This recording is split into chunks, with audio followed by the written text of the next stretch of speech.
Well, I think the main topic today will be to introduce ARS Electronica as an example of how art, especially media art, digital art, can also play a very important role in the development of our society, into the development of new ideas, even for the industry and the business. Actually, that's the interesting thing with ARS Electronica. It's both. It's all of it. It's on the one side a cultural art organization with a big festival and an international award competition for the best digital artists all over the world.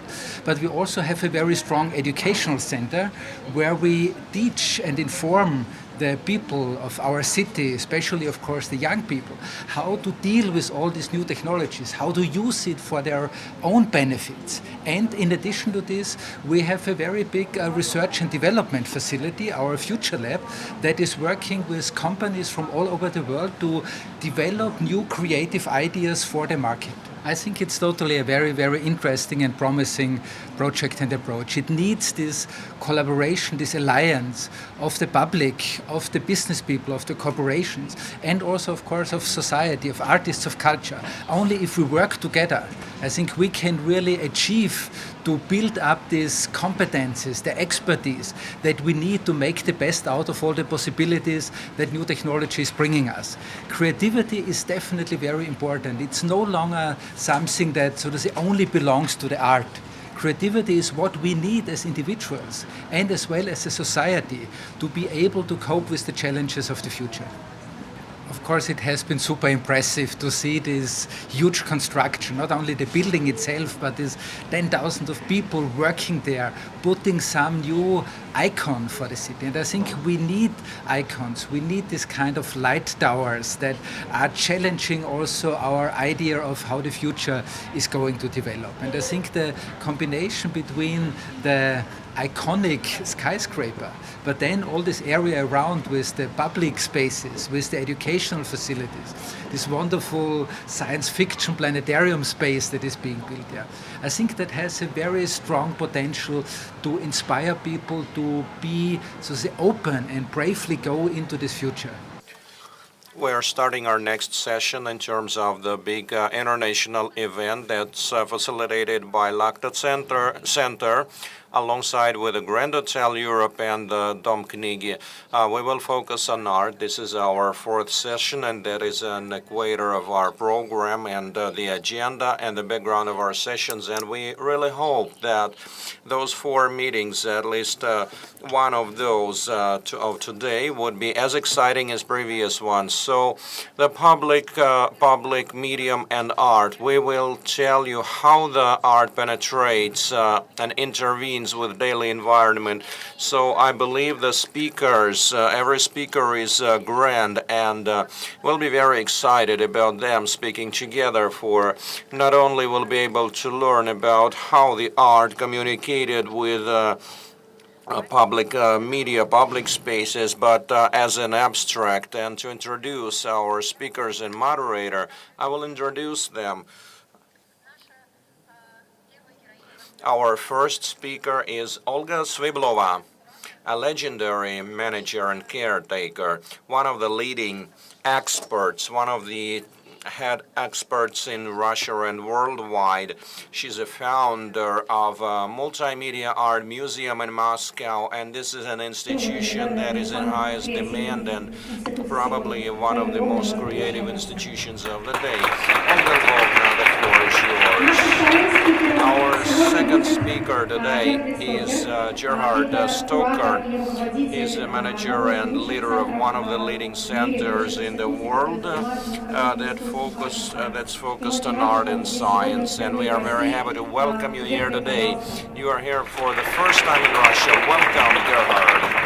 And I'm very happy to introduce our moderator of the discussion of today, who will be interrogating our two managers. This is a creator of art. He's a calligrapher and artist who you know. This is Russell Pass.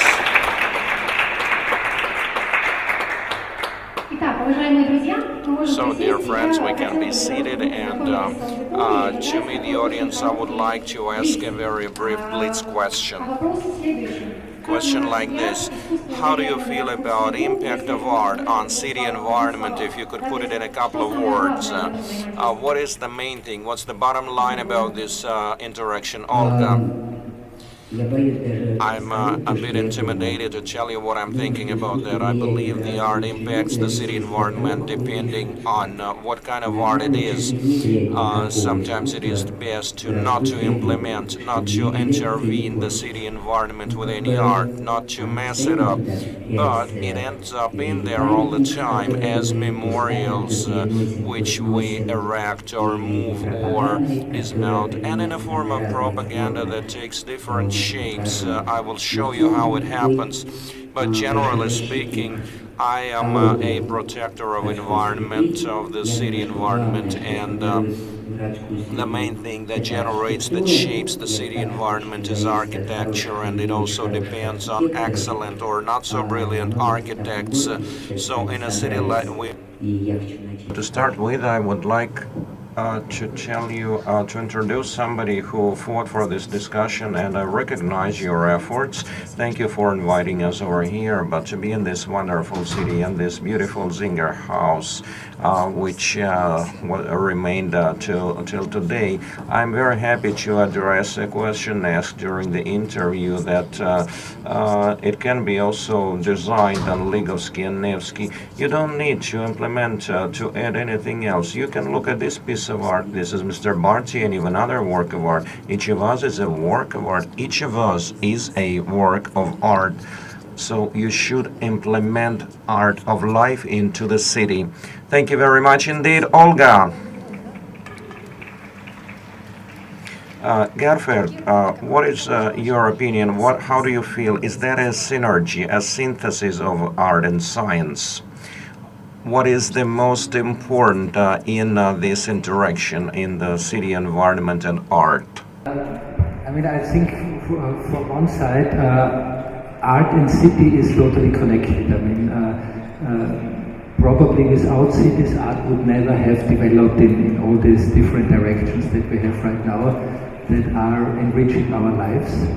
And I think especially when it comes to art and science, we see that usually cities are the centers where science is being driven forward.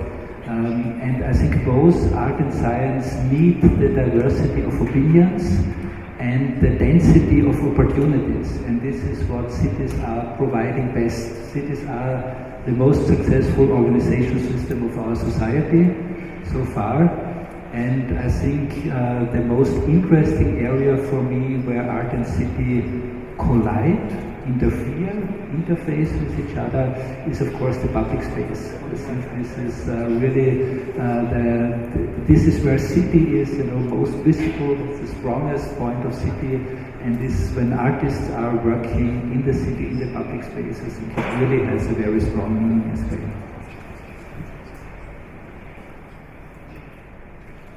Спасибо огромное Gerfriedu.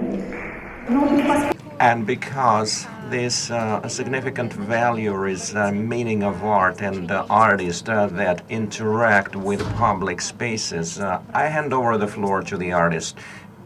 Good afternoon, good evening, dear colleague, dear friends. I believe that art does impact the city environment, and it's those that create it that it depends on whether it will augment this environment or it's gonna be as a background or behind the scenes, because some art objects can become the navigation points downtown. So this is critical for the tourism aspect of the city. Some objects have cultural significance. They generate and they anchor the compartment of state-of-the-art, of modern contemporary art that is emerging and needs publicity to get a required share of criticism and attention, and the very public screening or viewing that oftentimes helps and inspires the people to create more complex and complicated objects. I will give you more details about this in my report. You're more than welcome to stay with me on the third session. Thank you very much, especially for an appeal not to split because we maintain the concept of integrity. I appreciate our visitors, both Gerhard and Pakras, and I hand over the floor to Olga Lvovna, who's going to start with a visual experience with the pictures dating back to previous city environment, its background and current days. Olga, the floor is yours. If we're addressing the city art and the city environment, the city environment emerges alongside with the art. We can date back to the antique times, we can refer to the city of Palmyra. There's very little left over compared to what was there a long time ago. Obviously, this is something we refer to as an architecture. It was always a challenge, yet it's an architecture as the king of art. It is sits on the throne, and it is less vulnerable by wear, by time and aging. We can refer to those antique cities and towns, and obviously, if somebody visited Florence, those antique sculptures are part and parcel of the city space. And I even get exhausted and fed up by such a huge number of fountains, statues, and other erections that you come across every other time, and all of them built up. So we do understand that it happened like this always, and it will be like this in our time. It's an issue of useful and beneficial facilities in the city. In historical cities, modern art intervenes quite seldom, and it's not relevant because there is an accumulation of historical cluster. Yet it's a living formation, so it undergoes consistent development. Even construction of the LAKHTA Center that was subject to heated discussions, we can see the growth and development of this architectural center. It will become a new landmark, a new type of the city environment, indicating or referring to the to the modern contemporary environment around us. More than likely, the modern art will reside there. A city is required for the artists to test their works. We have a Rodchenko School of Arts, and we create pictures, multimedia, and sculptures, and we show our works with due diligence and discretion to not to spoil the Moscow center where a museum is located. So an ongoing I am in favor of the city. There is something that gets implemented in according to the contrast. Like there's Kunst sculptures in Berlin downtown. The Kapur or Kunst sculptures can be seen in Singapore.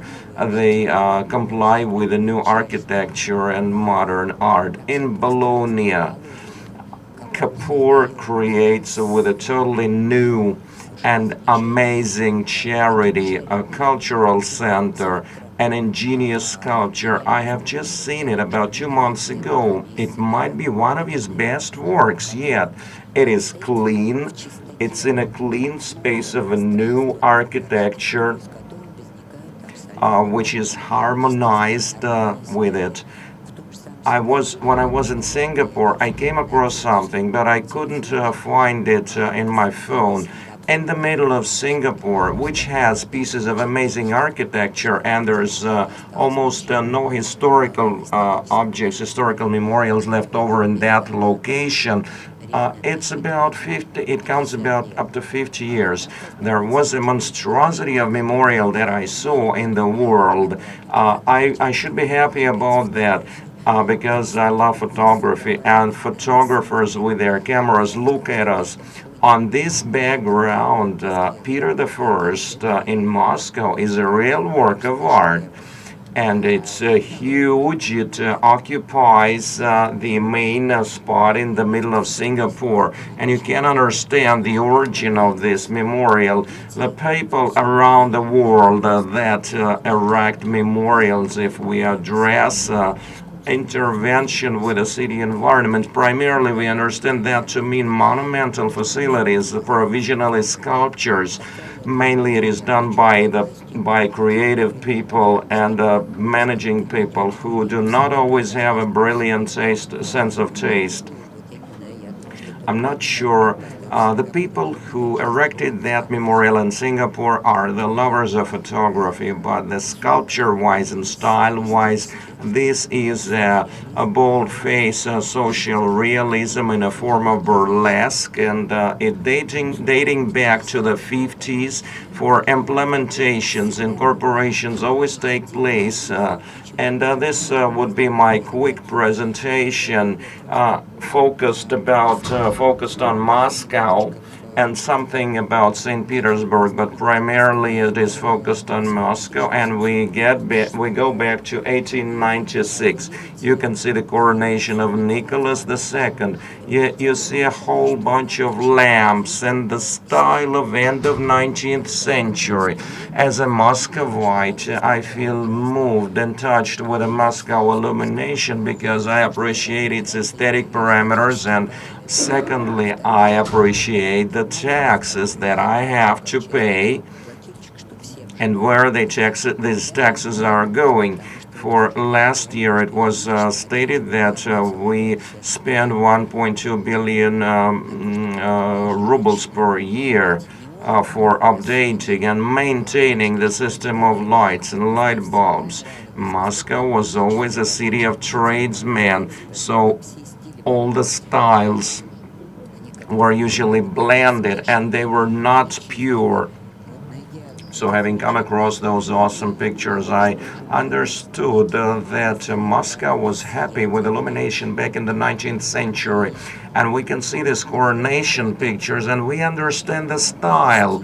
By the way, you will be reminded about that.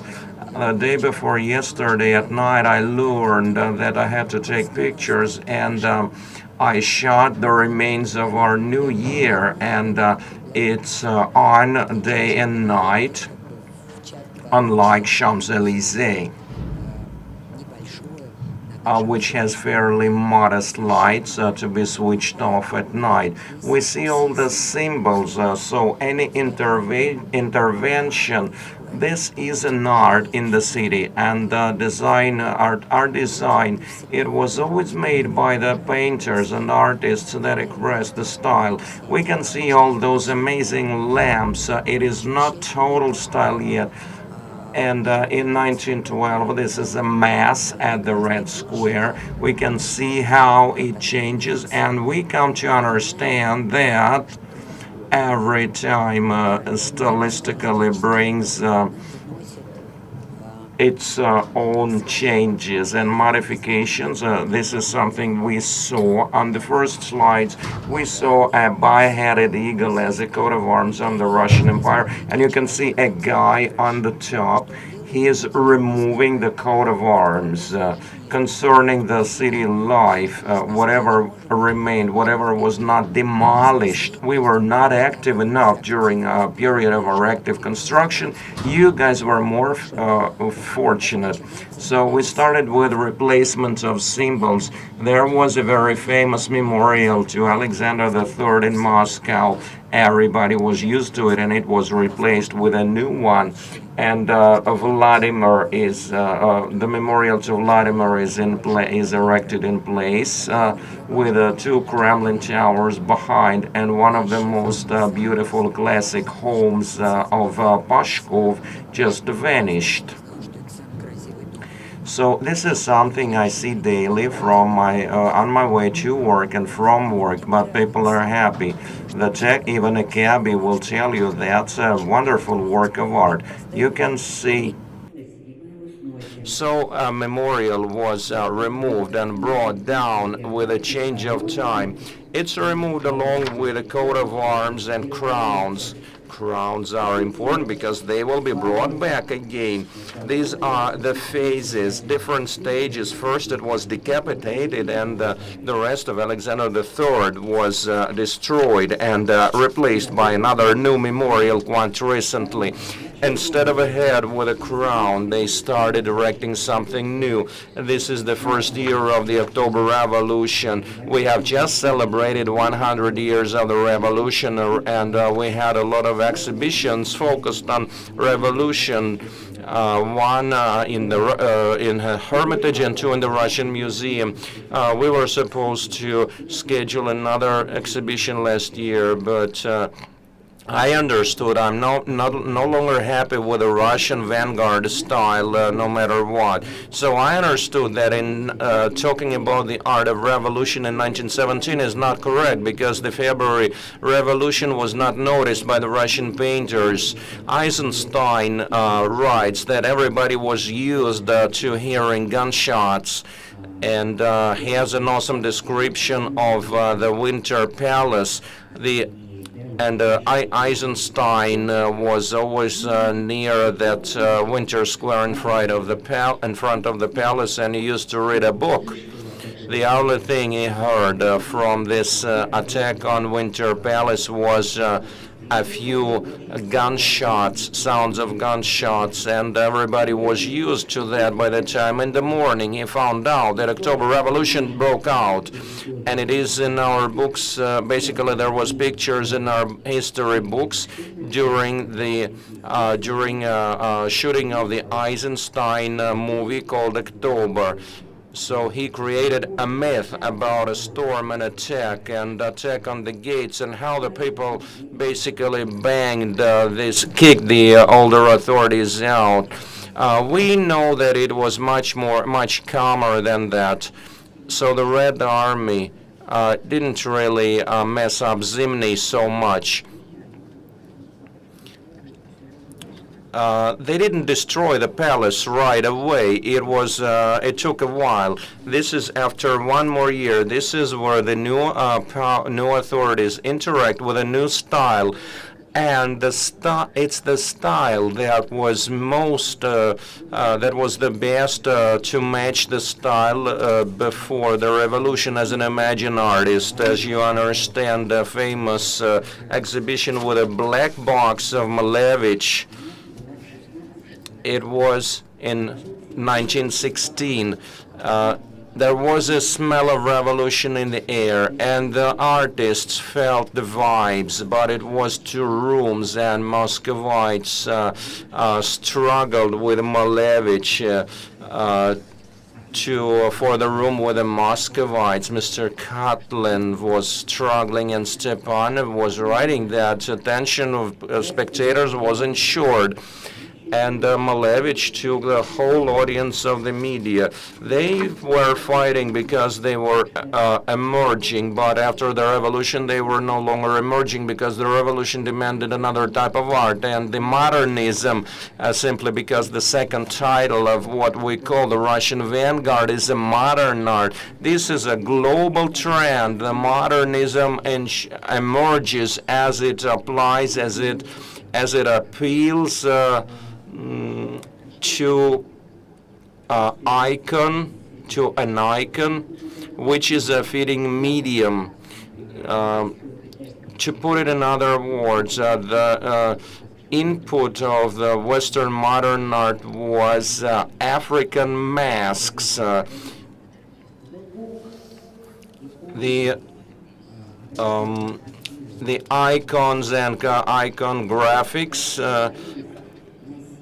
was virtually a pretty good, found a pretty good hub in the heart of the new authorities, which included some well-educated people like Mr. Bukharin.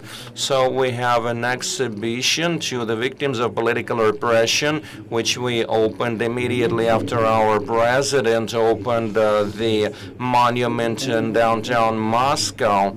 So Bukharin, as a very intelligent and educated person, writes, regardless of the paradox, the shootings and repressions are a required condition of re-upbringing or a reshaping of capitalist population into a communist population. Lenin simply wrote, shoot them down without a stupid procrastination. So we know who shot them down and who comes over. So at the same time, they should take over the power in such a huge country and somehow communicate the ideological message to the masses. And about 70% of the population were not able to read and write. And those are illiterate people, mainly the peasants, and those masses have icons and candles. And so this is a language of art used in Petrograd in 1918. You can see the echoes of French art. All the vanguard artists, one way or the other, were aware of the French art, and many of them prior to that visited Paris, like Popov and Rodchenko wrote. It smelled of perfume, and then he became a comrade Popov, simply because those emerging artists of the Russian vanguard art take place in the committees, because it was in 1918, 1919, the very structure of artistic life was rearranged in country like totally. And previously there was salons, galleries, Mr. Mamontov, Shukin, and Morozov, and here committees emerge. And it is the Russian vanguard art that takes over in those committees, and they get procurement orders, and there's no more demand because private publishing houses will be destroyed quite soon. They become the sole customers, so their only objective is propaganda. So they have no other option apart of truly believing into their statement that they did truly believe. Do you know what is a Stockholm syndrome? Whether you want it or not, you trust that.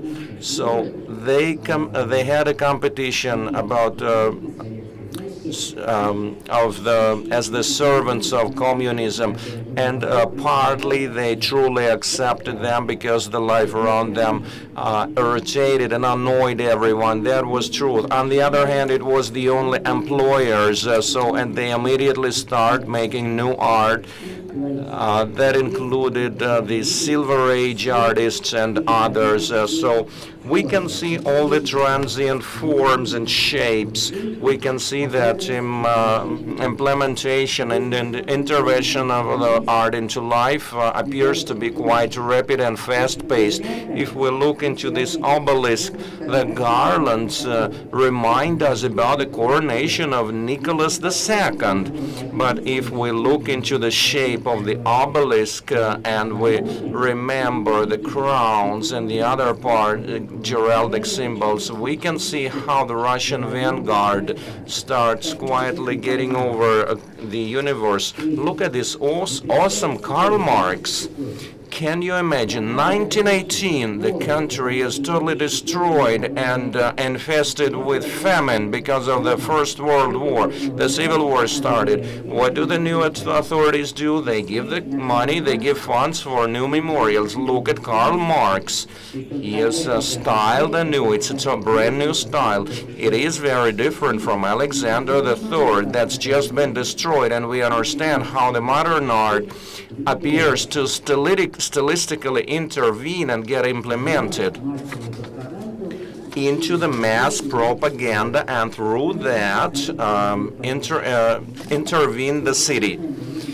This is another piece of introduction of artistic installations. How do you think the modern painter, the modern artists work?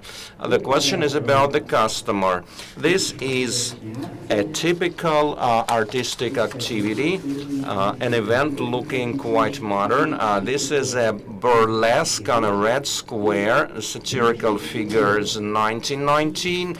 And first of all, the type of this artistic implementation, intervention, at this time will be determined by the Russian vanguard, which as a pilot project will shape the design of Vitebsk. There will be Mr. Lisitsky and some ingenious projects developed by Lisitsky. It would immediately follow throughout the country.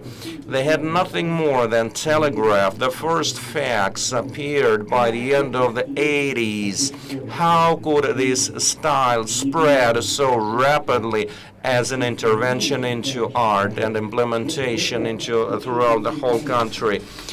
Is hard for me to understand. This is memorials to Lenin. This is quite a realistic memorial, but the facet given by the photographer is complies with the spirit of time. It was done by the closest associate of Mr. Rodchenko, because at that time everything changes abruptly, and this kind of a diagonal facet and a vector, nobody really understood where we are going to, but everybody wanted to have a motion vector because everything took place and emerged before that. You can look into the town of Galich. It's being depicted by an awesome photographer, Mikhail Smodor, 1924. This was a small town that indicated that, unlike what the history books told us, I don't know which books you follow, I read that our country was totally destroyed. The revolution was absolutely required. So when I look at the pictures of Galich, everything is fine and dandy. They had buildings with chimneys, the attics, Italian-style colonnades, which could shelter people from rain. There was a city theater. There was factories, so everything was fine. And in 1918, at the first year of the revolution, we can see those totally very clean. You know, Russia was clean, according to these pictures of Galich. The people shelter in the colonnade, surrounded by the Red Army. There is no propaganda yet. By 1924, the whole city was, including all the buildings and houses. If you could look into that picture, that's a local version of the Tatlin Tower. You know, the Tatlin already did his tower. Rodchenko went ahead with that ingenious sculpture. So this is their version of the Tatlin's tower. The garlands do take their place since 1886. So they tried to reproduce something in the Tallinn style. This is such a wonderful city. Nothing wrong happened. So this is something in the Russian countryside. This is artistic performance welcoming young artists. If you could look into that, and there is they were still protecting the Chinese because half of the population of the city of Galich was shared with Chinese. This is a performance event. You can see interactive participation. And here it is, the other way around. Look at that beauty. In 1927, the town Galich has nothing to think about. Can you imagine the Russian map and find out where Galich is? Galich takes place in the world, in the global political processes, and requires to remove capitalists from China. It's like an inversion theater.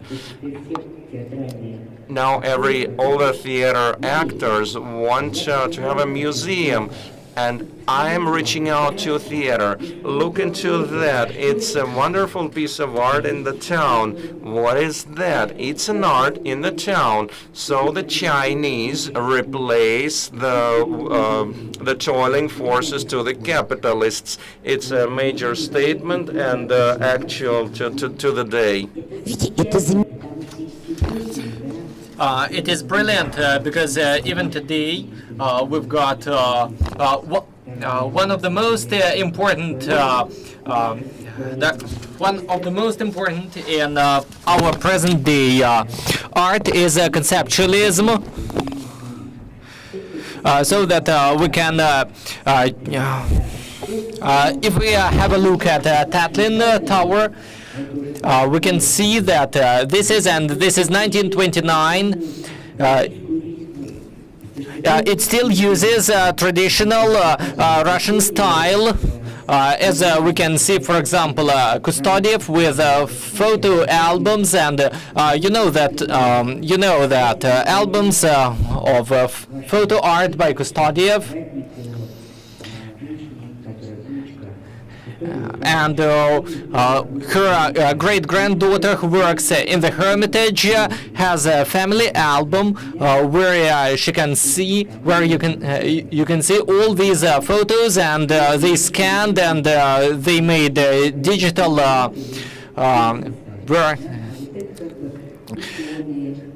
and here you can see artists and scientists, and who Kustodiev was at the beginning of the century.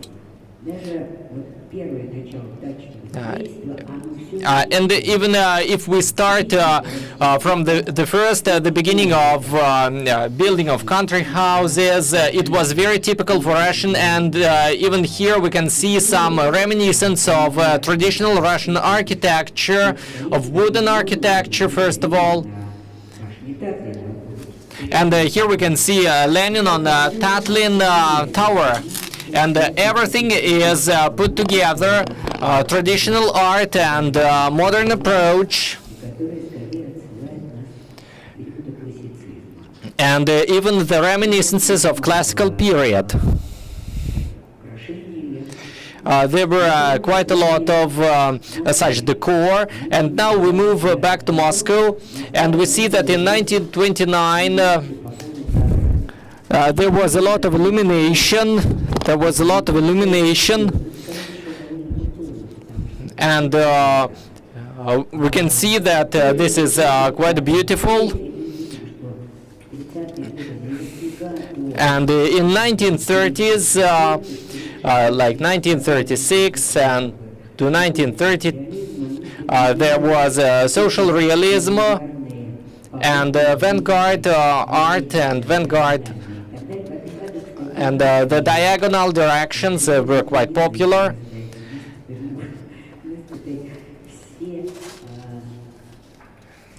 And at that moment, they decided to create even a new art language, as mass propaganda became very popular at that time, and the exhibition of modern art. Here we can see illumination, like in China or in Japan. If on the right there is the good reminiscence of Rodchenko and Lily Brick, and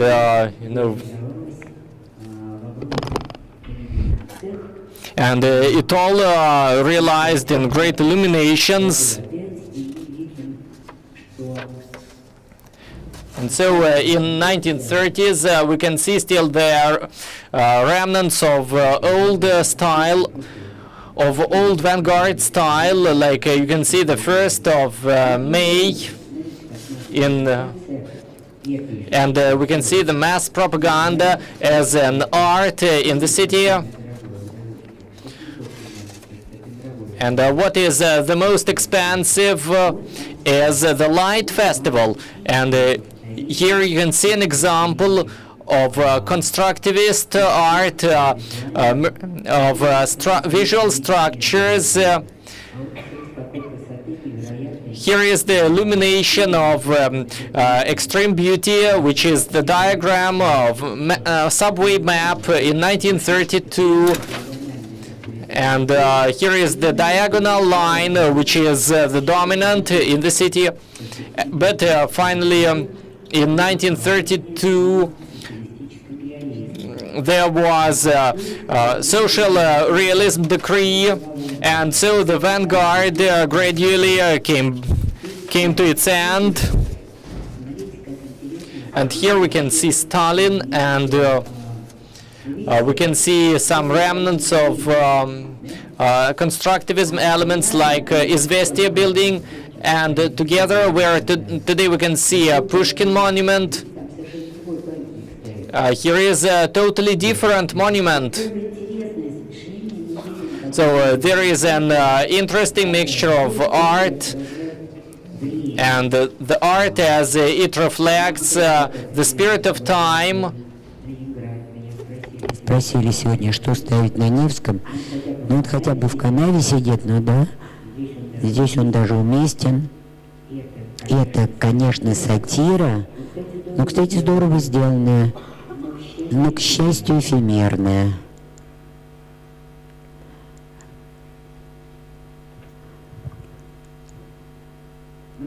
Ну, посмотрите, а это просто, как вы знаете, башня Татлина построена не была. Сейчас у нас, например, на Патриарших прудах. And here we can see an elite house. Now it looks a bit horrible, but we can see why it came so.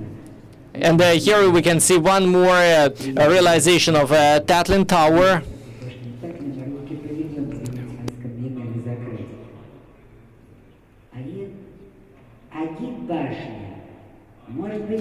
The agitation tower, maybe it kind of jumps up and down.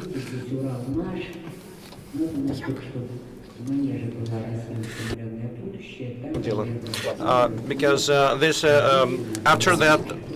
after that different buildings were erected, including the Uralmash, the Gazprom, the very structure itself somehow indicates, speaks up for itself. And this is an actual figure of the subway map that is illuminated at night time.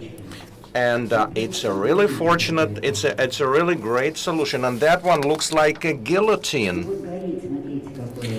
So you can see this is a subway construction. It's a real beauty. 1934. We are still in the within the framework of some historic paradigm. But you can even see the face of Stalin over here, treated as a construction style to a certain extent, to a certain part. This is what the Bolshoi Theater looked like, and you can see that October stands on the Bolshoi Theater. It's an art in the city. This is our favorite one, where we were ahead of Koreans, and now North Korea is ahead of us. This is something we see at the Olympic Games owing to their audience and their fans. What is exciting, the demonstrations on Red Square and parades were being facilitated by huge major avant-gardist activities like Moiseev, because they were the Red Army elite. They all watched American musicals, so if you look into these aesthetics, I will have an American musical exhibition the other day. Trust me, aesthetically that looks that's almost the same as American musical. There was always a happy end in the American musical by the end of the movie that takes place during the Great Depression time in the US, to keep people happy, and we put it behind in the future when we finally build and start up communism. This is a highlight of the Russian vanguard art. Спрашиваю, искусство, молодой художник, которому нужна обкатка.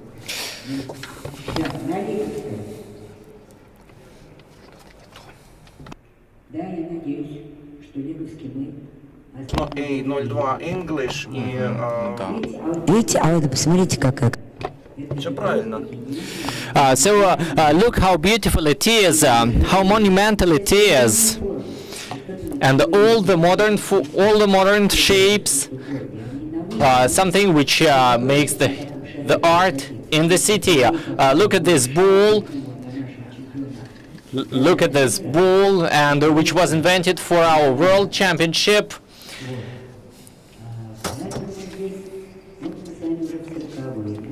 And here we go to 1940s.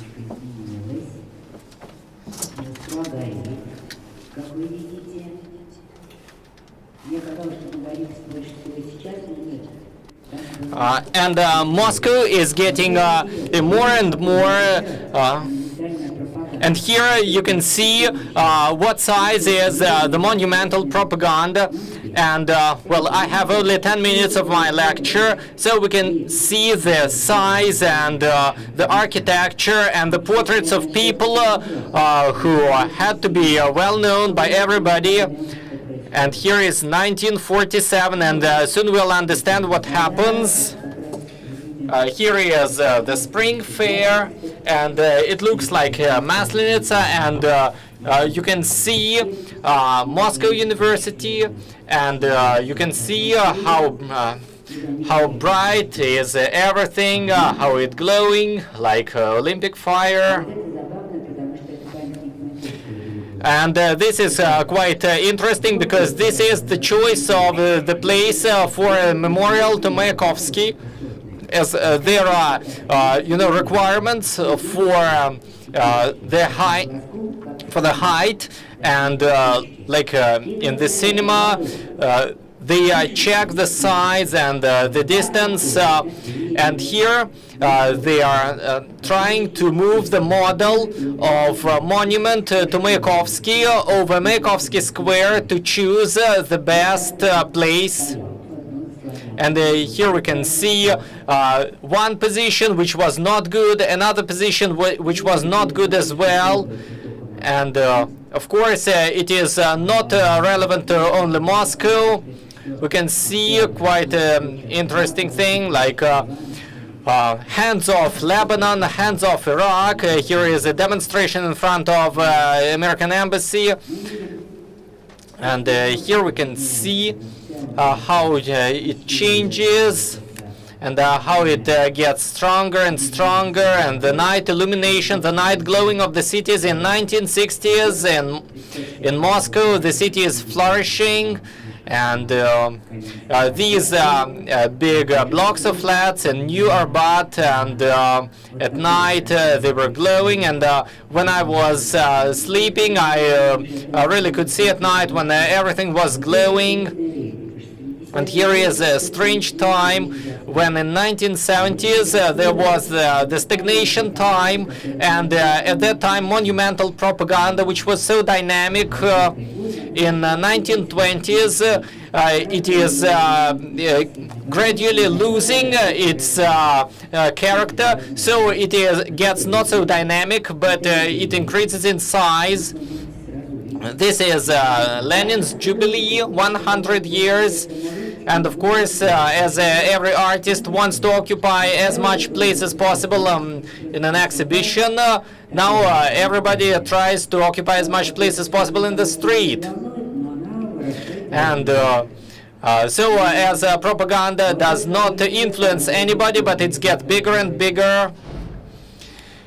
And here we can see some examples of magnification. It is getting bigger and bigger, and we'll see it everywhere, even in Syktyvkar, which is a small town, and Novocherkassk with these huge and senseless but very modern examples. We can see the honor and glory to the man of labor inscription, which is a traditional example of propaganda, and it is a place which is used for the city dwellers for orientation in the city. And we can see an example of a monument in Novocherkassk. We have three main objects. There is the portrait itself, then an art object in front of it, and a column with the propaganda inscription. Here is one more example with Order of Lenin with children in 1980s. Here was the life in the city on the 1st of May demonstration, people with portraits.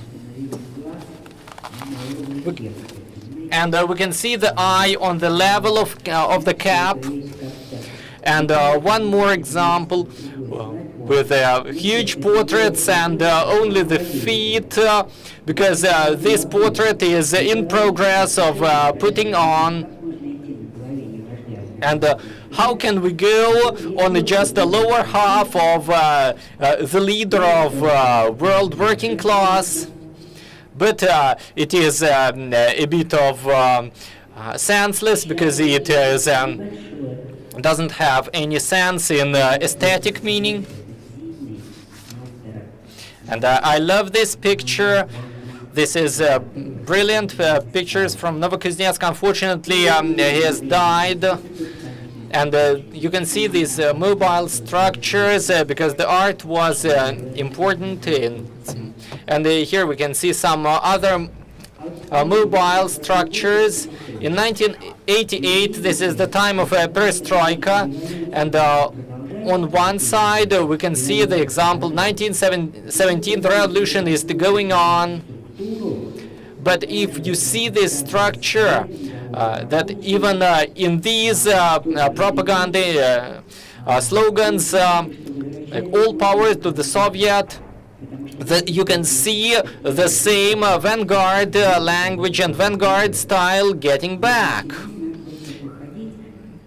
In 1987, it was not the time of the Malevich's Black Square, but it gradually gets back. So if you go left, you can see Kandinsky and Malevich. If you go right, you will see Dyneko. So you could see the right way for orientation, and you see that old revolutionary aesthetics back. But something still remained, because the monuments did not deteriorate and fall down immediately. Here there is a famous series by Igor Mukhin, the gradual deterioration and destroying monuments of Moscow and in other cities, and this is an aesthetics of destruction all over Russia of those old Soviet monuments in Moscow, in other cities, and after the collapse of Soviet Union. And here in the early 2000s, here the more humane illumination and decor. There is Moscow of early 2000s, and when you come to European cities, it's too dark, and Muscovites got used to very bright illumination at night. And in the years 2000, and here 2017, this illumination is still on in Moscow, and it looks like wine glasses, and somebody chose an artist who decided that wine glasses are the most beautiful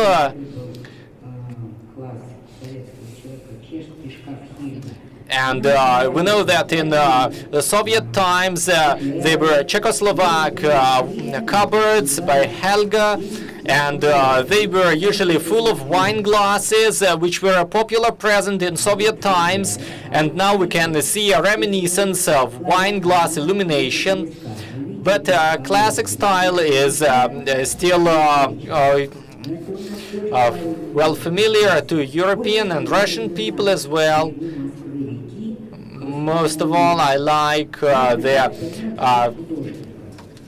crystal illumination on near Moskva River, as some artists make a high-tech, but some of them like old Soviet or old Russian style within the Russian Moscow city environment.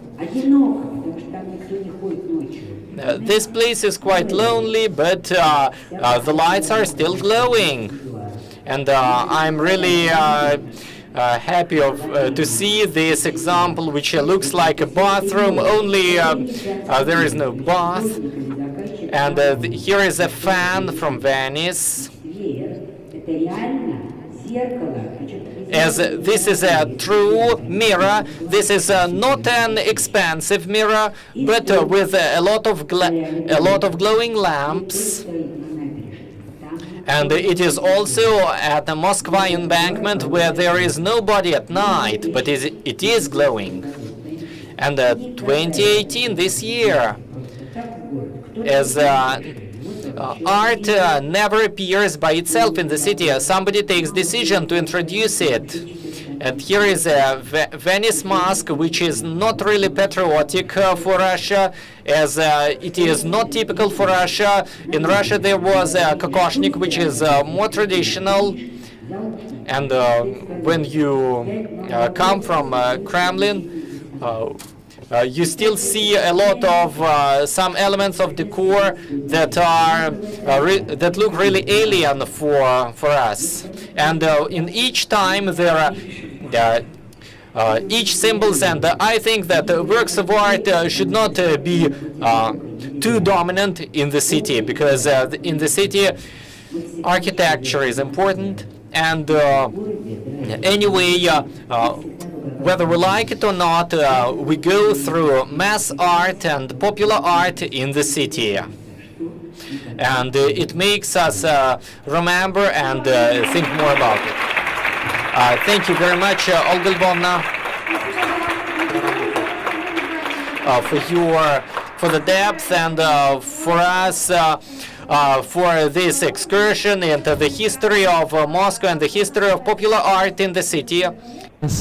We would really prefer to speak for 3 or 4 hours just to deliver all the interesting thoughts and ideas that we have. It's a really big pleasure and great honor for me to be here in St. Petersburg, to be here in this wonderful historic Singer building. And I would like to try to kind of give you a little overview at the beginning of what ARS Electronica is doing, so that I think it might be easier and better to understand our approach of how to combine art, technology and society. So I already apologize, I will not talk about art, I will not show a lot of art, but I hope I can communicate some ideas of what art and artists can do and maybe also should do in our time.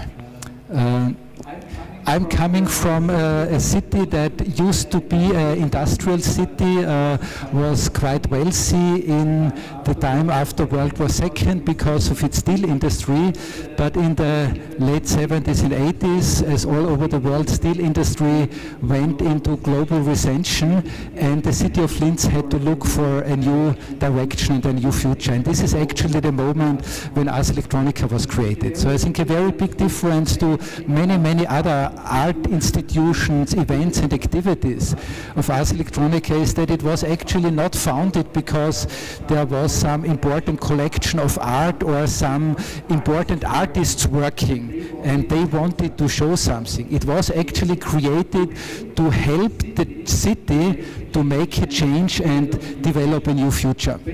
Basically, just to keep it short, it worked quite well. 30 years later, this is a photo from 2009, Linz was appointed to be cultural capital of Europe. So in 30 years, Linz made a very interesting turn from being the most polluted city of Austria to being a cultural capital of Europe. It's still a very strong industrial city, very much based on technologies, but it managed since quite some time already to move ahead with the trends and the technological developments of our time. Linz used to be a city of textile industry in the 19th century, and it's now one of the places where fashion and technology, wearable technology, is being developed in a very pioneering way. It used to be a city of steel and chemical industry. Now we have many companies dealing with smart materials, and we are also, I think, doing quite well in developing a new generation, a new community in the field of creative industries. The city is, of course, looking at the size of St. Petersburg with more than 5 million people, you probably would call it a village. We have 250,000 people, but well, in Austria this already accounts for a city, so it's a very nice and cozy place to live. And this building that you see here, this is our ARS Electronica Center. This is the permanent basis of our activities. activities that go back for quite a long time. It's almost 40 years, and on this chart you see the very different phases of Ars Electronica. As I said, from the very beginning, the idea of Ars Electronica was to combine art, technology and society. And it was always this idea that the artistic point of view would better help us as a society to deal with the transformations that are coming from new technologies and new sciences. So the festival started to bring together scientists, artists, engineers in the same environment. Very soon an international award competition was added, which was extremely important, because when you want to work on the forefront of developments in a place with 200,000 inhabitants somewhere in the Austrian environment, you need the international network. And I think this is a very important point also when we think about art and city in the relationships, is art is a wonderful tool to create strong, vivid networks. But in the 90s, the attention towards the digital revolution really became very big, also among politicians and business people. So the idea was to, in addition to the artistic activities, to create the educational one. And so the Ars Electronica Center was founded not as a museum to collect the most beautiful and important pieces of computer art from the festival and the pre, but as a place that would utilize, and I know this is a difficult term to use it when we talk about art, but to utilize the energy of art, the potential of art to communicate, to help people to better understand how technologies are changing our time. But of course, if you want to play an active role in this development, it's not only enough to present, you also have to be able to produce and to support the producers. So in '96, we also, together with the exhibition center, we founded the ARS Electronica Future Lab, and this was a time, most of you are too young for this, but when you wanted to work with computer graphics, the only way to really do it was getting access to very, very expensive, powerful silicon graphics machines. So having a laboratory that would allow artists to get access to hardware and access to engineers and software developers was a very important point at this time, so to say, to help the artists also in this field of digital technology. Meanwhile, the Future Lab is mainly working as a laboratory for creative innovations together with the industry, and we have also meanwhile developed a very successful branch where we do exhibitions and events all over the world. With our activities, we have about 570,000 visitors. That's numbers from the last year. Annual budget about 15 million, and what we are very proud of is that 2/3 of this budget are generated by our own activities. We are organized as a company limited, 100% owned by the city of Linz, and all the different activities that we are running have about 190 staff members, and 150 of them are permanently employed. What we have been particularly interested and careful, I would say especially in the last 10 years, is how to create this in a way and drive this in a way that it's really a kind of ecosystem and not only a value creation chain. Because in the last 5 to 10 years, the idea that creativity is also a very important resource and raw material for innovation, especially in the industry, has been growing more and more. The whole discussion about creative industries has been propelling really fast in this period.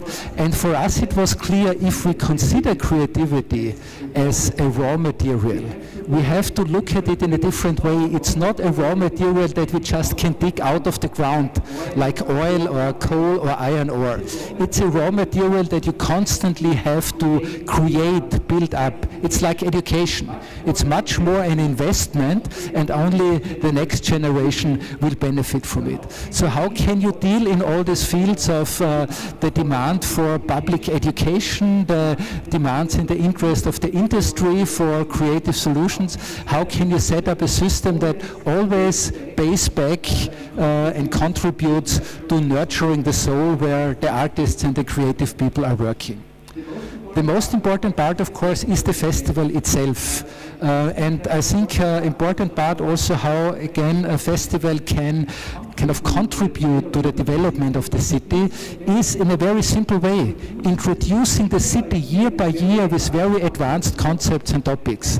And when we look at virtual reality, which has become, the big hype in the last few years, already in the year 1990, people in Linz were able to try out on their own. Normal people could go to this exhibition of the festival and try out the first virtual reality glasses and data helmets that were available at this time. And of course, many other topics you see in a certain period of time, we were moving from predicting the future to dealing with the first tangible effect and impact of these developments.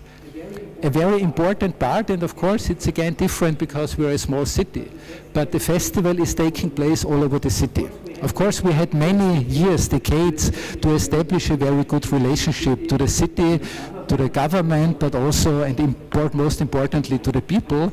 But you see now there is art university, music university, the art museum, but even like the big cathedral in Linz is since many years a regular exhibition place for actually quite advanced and critical projects as well.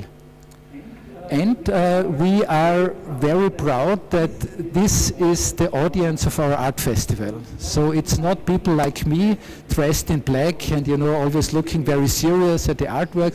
It's the ordinary population of the city of Linz. It's really grandparents going there with their grandchildren. Of course, one reason is that we are not only showing and displaying art. So I know we are always going a kind of very interesting and sometimes critical path, moving between those things that might be more entertaining, more educational, and those things that are, so to say, really artistic, but then again, who would be able to define what's artistic or not.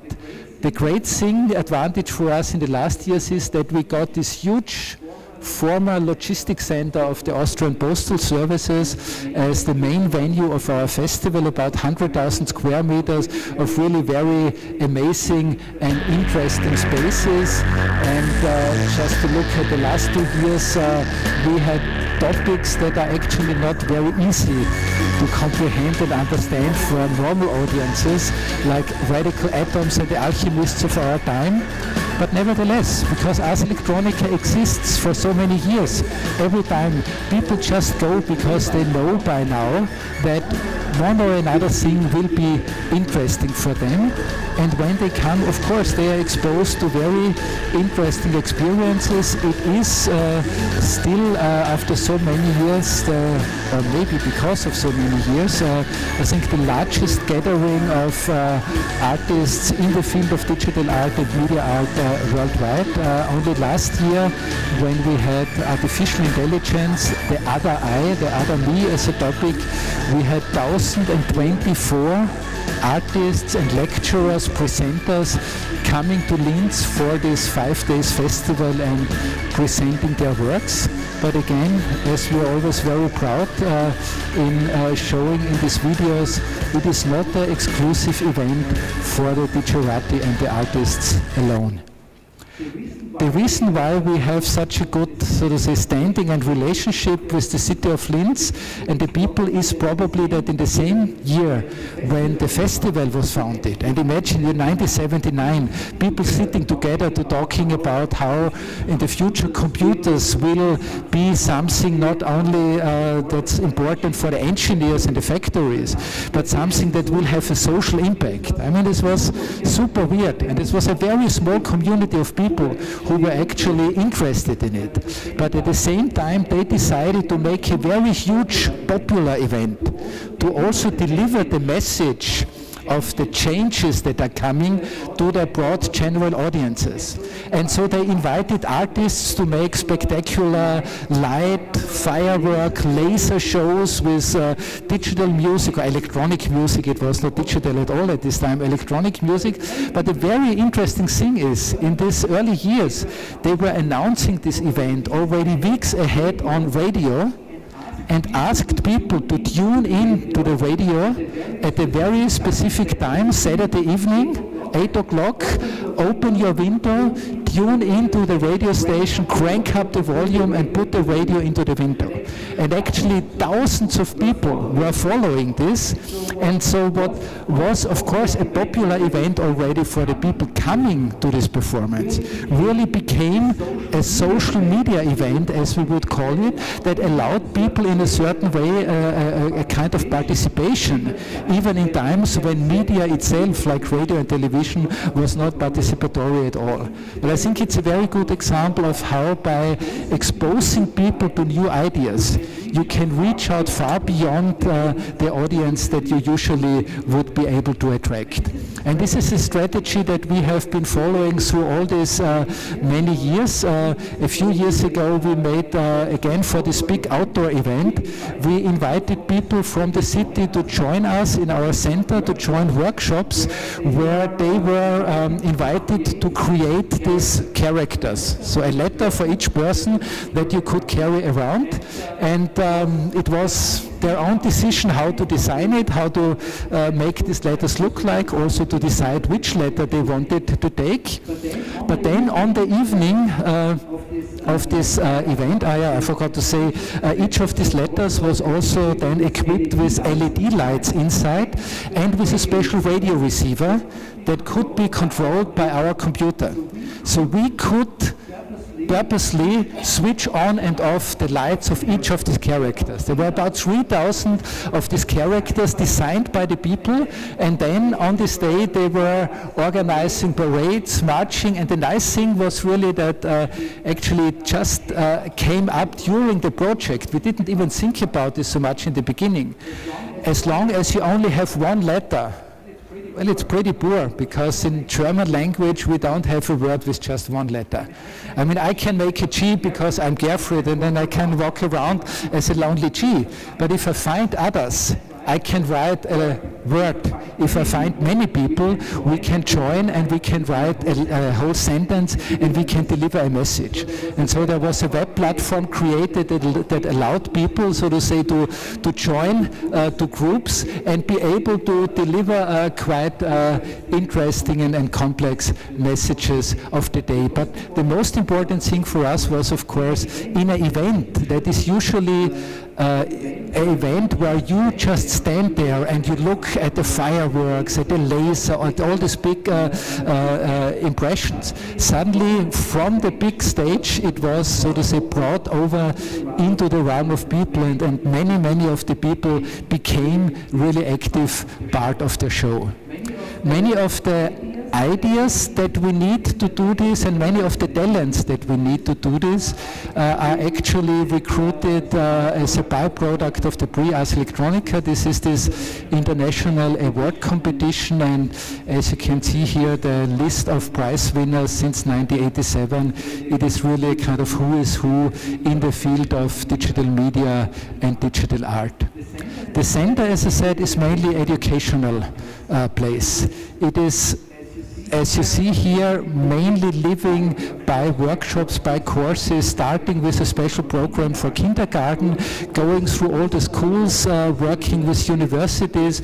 We have special programs for apprentices and even special programs for unemployed young people in our region. And it's incredible to see how much you can do with creative engagement when it's about to bring these people, so to say, to more activity.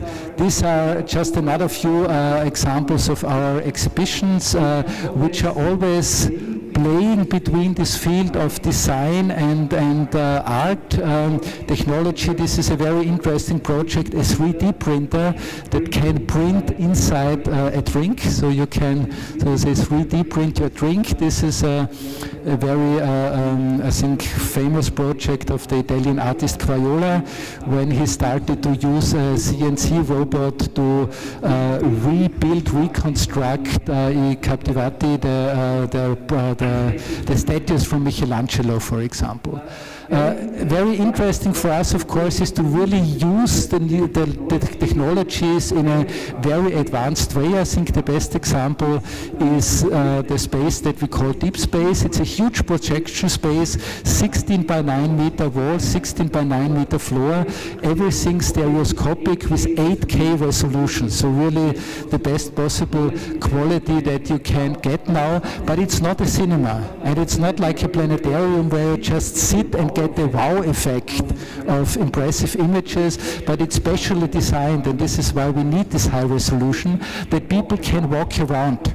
And of course you can equally use it to communicate scientific content. It's a wonderful situation for artists, and I hope we can work with you very soon there. I think that's a perfect place for your art project. We are doing live performances there with live real-time music visualization. It's a great research place actually for the local university students to think about collective interaction and collective computer gaming, and it also has become the official space for anatomy lectures for the medical university, because imagine how much better you understand the anatomy of a human body when you can see it in such a quality in 3D. So when we talk about art and science, the big question is actually what are we talking about? There are so many different interpretations, and this is actually what I like most with it.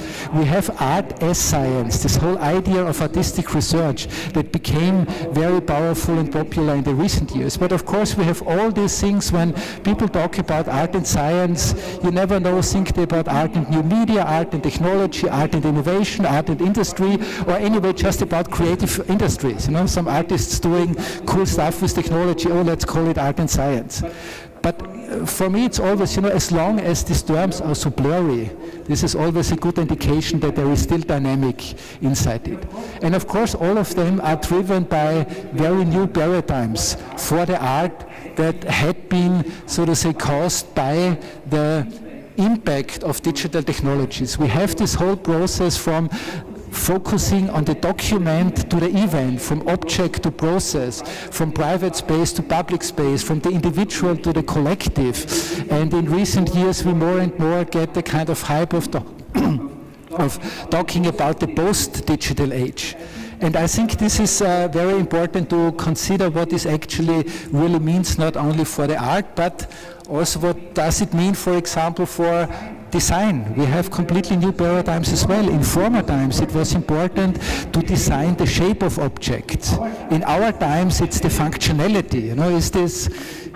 It doesn't look very nice. It looks actually very ugly, but in terms of functionality, it's a great design. It has two big buttons, everybody can use it. But in the future, when we have smart devices, Internet of Things, machine learning, autonomous systems, it will be more and more important to design also the behavior, the character, maybe even something like the soul of objects. So what does this mean for all these different areas? And I think a very important point to find out about the nature of these dynamics is look a little bit about this constant difference between the reality and the possibilities of technology and our expectations. Because the reality, the possibilities, yes, this is the world of technicians, of engineers and scientists. But what we expect, what kind of fantasies do we have with this? Look back in the 1960s. This was 1961, the first welding robot installed in the factories of General Motors.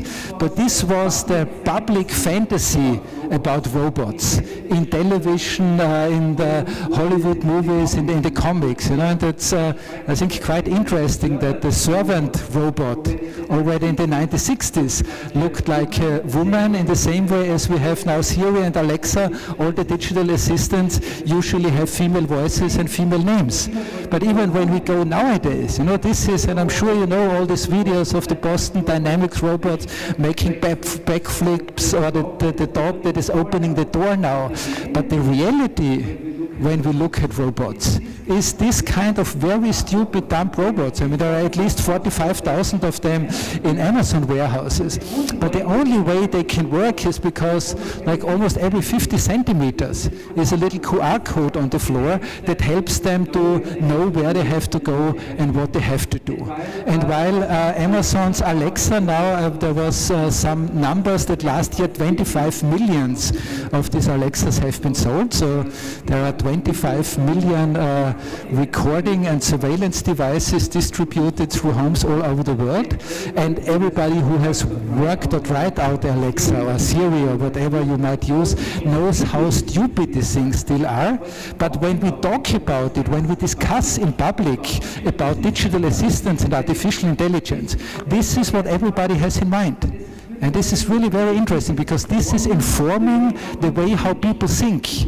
And with the expectations that are created by culture, these expectations are then, so to say, projected into technology. And I think the really important point to consider this is because we are moving right now from a period of time where we were using technology as tools. This is still a tool that I only use for this very purpose, to a time where we start to live together, to share our lives, our environment with machines and technical systems. And I think it's interesting that we have this also reflected in the way how, again, technology is coined and described, from digital media to social media, from smart robots to social robots. Maybe at some time we come from artificial intelligence even to social intelligence. Would be quite interesting. But what could we understand? How can we see this living together with technologies? And these are, of course, still some examples that are more prototypic than reality. But you know, the smartphones, including the digital assistants that you have, whether you like it or not, anyway installed. Every smartphone you buy, whether you activate it or not, has a digital assistant. They are, of course, the reality of it. So in these examples, I think we see that this technology is really invading our private space in a completely different way. And these are all examples of robots that are totally normal for us. I mean, every day you go to a bank machine, you're actually interacting with a robot. So I think the important part is here when it comes to art, design and these creative areas is of course not explaining or selling technology, but helping to bridge the gap between the reality and our expectations. And as I said before, I think a very important factor for the future will be to think again about a very strange thing that we in Europe totally have lost: animism. I mean, it's always so interesting when you talk to people from Japan, especially from Shinto religion. For them it's totally normal that even a stone has a soul. The television has a soul, the bottle has a soul, no problem. I mean, talk to a European engineer or scientist about a stone having a soul and they immediately think, you know, you're crazy, you're esoteric freak or something like this. But this is basically where, I think it's not basically where we are going, but it's a very good example to think about how this relationship between humans and technology will be in the future. Because animism comes from a time when people didn't have the knowledge to understand why is the sun rising here and disappearing there. Why is the sea coming with a flood and going back later? So they started to invent gods. They started to invent ghosts.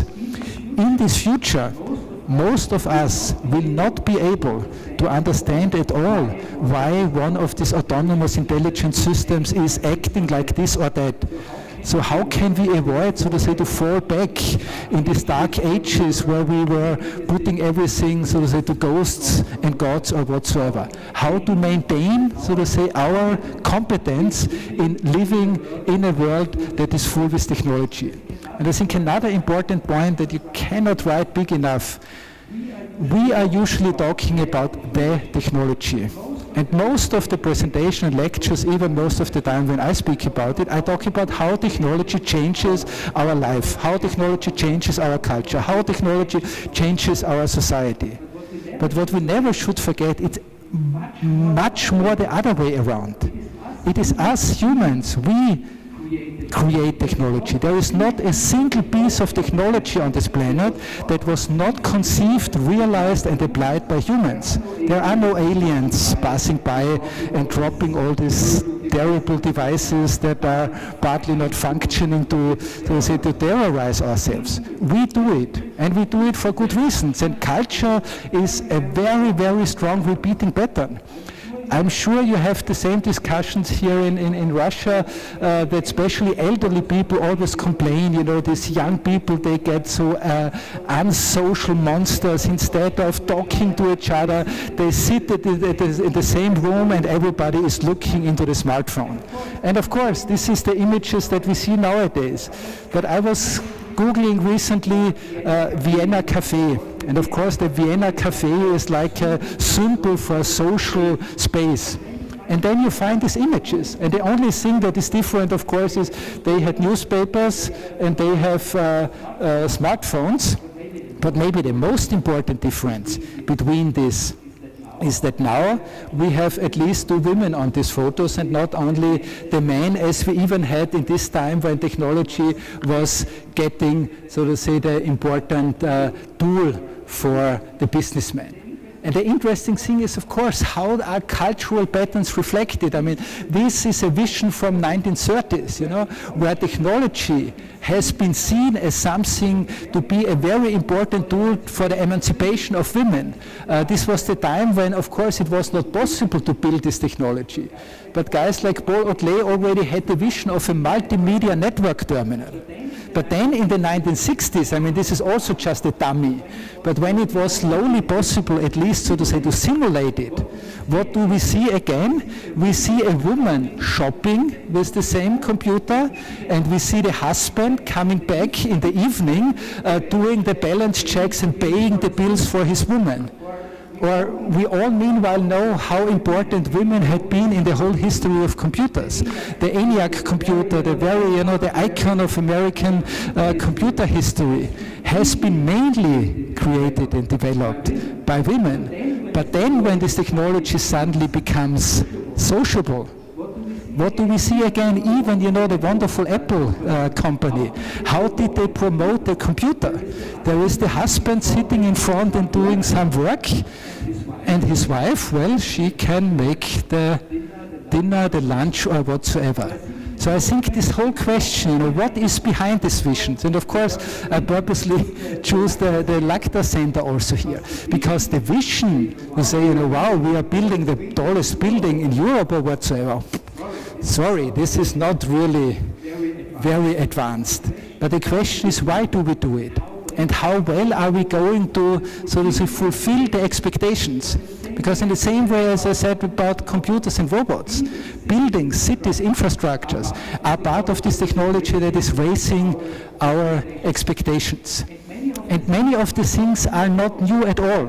And I don't use this, so to say, to criticize. But why have we always been so obsessed to automate work? So it's not just nowadays that we are concerned that robots take over our work. It actually was one of the big fantasies more than 100 years ago. Or when we look at Elon Musk, the superhero of the digital age and his Hyperloop, 1890, we already find perfectly all the visions of a tunnel with a vacuum inside, and these tunnels going all across the country to connect the cities in high speed. And another icon poster boy of our time is, of course, the self-driving car. But look, at the design and the idea from the 50s and how they look right now. I mean, the difference is here at least we have a family playing together. Nowadays, it's a place for wealthy investment bankers who are enjoying, so to say, the luxury of their rich income by driving in such an autonomous car. And of course, an interesting thing is this is a simulation of how artificial intelligence researchers think that their systems will optimize the traffic inside of cities. I think it will work perfectly fine for New York, but whether it will work for this situation as well and how long it will take until artificial intelligence will be able to deal with these situations is something different. again, what kind of cultural paradigms are we using to develop this technology? Is it this kind of Terminator-like drug that really looks very dangerous and ugly? Or is it this nice and cozy idea that even the tomatoes in the future will grow in self-driving little bots, and tomatoes on their own can drive on Sunday morning or Saturday morning into the city to sell themselves at the market? I don't know, but it's very interesting to see the differences. Again, this is the reality that we have right now. And all this, of course, is not only an issue of hardware anymore, it's an issue of software as well. And just imagine one of the most stupid apps, but very popular in the United States, is this app that helps you to find a girlfriend. But you don't find a girlfriend. You just pay that a digital bot is set up for you, so there is a program that responds to your messages that you send. And depending on how much money you pay per month, that's the number of messages you can exchange with your virtual girlfriend. Or you probably remember this was just a few weeks ago in all the news. There's these tools that are tracking you when you are running and walking and doing fitness. And they collect all this data on the internet. And suddenly they found out that many soldiers in US army bases are using this technology, and suddenly very detailed maps of the military facilities were just out there in the internet. We just don't think about what we are doing. And I think that's the best example that you can give of our days. I mean, look at this image. There is this herd of sheep, everybody happily smiling that they can have this virtual reality on their head. Well, he doesn't look so happy anymore. But then there is, the master of the universe. All these people, and only one person has the privilege for upright standing, has the privilege for motion, and even more has the privilege for free sight and real senses. And of course it's, as we all know, really the master of the universe and the master of Facebook. And that's another example. That's the more kind of, reality that is giving us goosebumps. That's the reality in many Chinese cities right now. Very good example of the quality of artificial intelligence system when it comes to computer vision, how well they can really now already detect human beings. Or another example in many of the big refugee camps nowadays, when you come there as a refugee, you are registered with your iris scan. And they don't get any money anymore to pay for groceries or something, but they have a special, they don't even need a card anymore, because also the supermarkets are now using the iris reader. So they go into the supermarket and they pay by looking into this and being identified. I mean, of course, an example that has many, many benefits, because for the people who have to organize the supply for the refugees, this is really a very big help. But what does it mean that millions of people who have no choice are forced, so to say, into a situation where they have to give away their identity? But I don't want to be negative. No, that's the success history of human beings. 200,000 years Homo sapiens. This is the moment when people started to be like us. It took us 180,000 years, quite a long time, to recognize that hunting animals every day to get the food and feed the children is maybe not the only way to do it. There is also another way which developed into agriculture. Well, we needed another 19,800 years to recognize that maybe having slaves who do the work on the field is not the only way. We could use our innovations, machines, and we got the Industrial Revolution, and basically, some people doubt that it's even 20 years of digital revolution, because for most of the people it started more or less 10 years ago when the iPhone came to the market. And we have a huge dynamics. 8.5 people every second are newly connected to the internet. We have more than 4 billion people already connected to the internet. And we all know these numbers, how this is increasing. What is very interesting and what very few people really have in mind, we have now more Nigerians in the internet than Germans. I mean, of course, there are more Nigerians than Germans, so why shouldn't it be? But it's totally against our usual perception, because when you ask people in Germany or in our part of Europe, in Austria, they all would predict something completely different. Well, of course, there are more Russians in the internet than Germany. But what kind of dynamic is this creating? When we know that from these 4 billion people who are in the internet, 3.5 billion are also users of social media, and 2.1 billion are using all the same social network of this guy, Mark Zuckerberg. So what kind of possibilities do we have to program society in the future? What will innovation bring to us in the same way as bringing a screen to the smartphone was changing the phone in an omnipresent universal tool for all the different things that we are doing.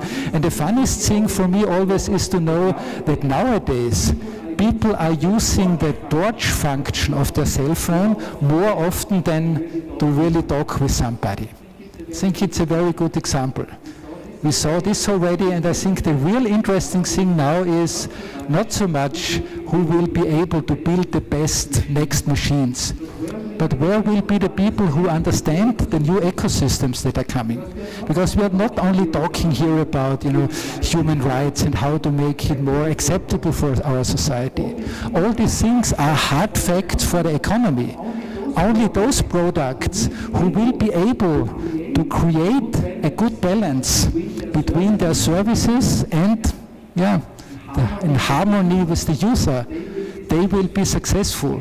And there are so many things what a self-driving car could be in the future. So the main question is, of course, how can we use this? And this is where the artists come into place, and this is where my time runs out. So zap, I'm just zishing through this now.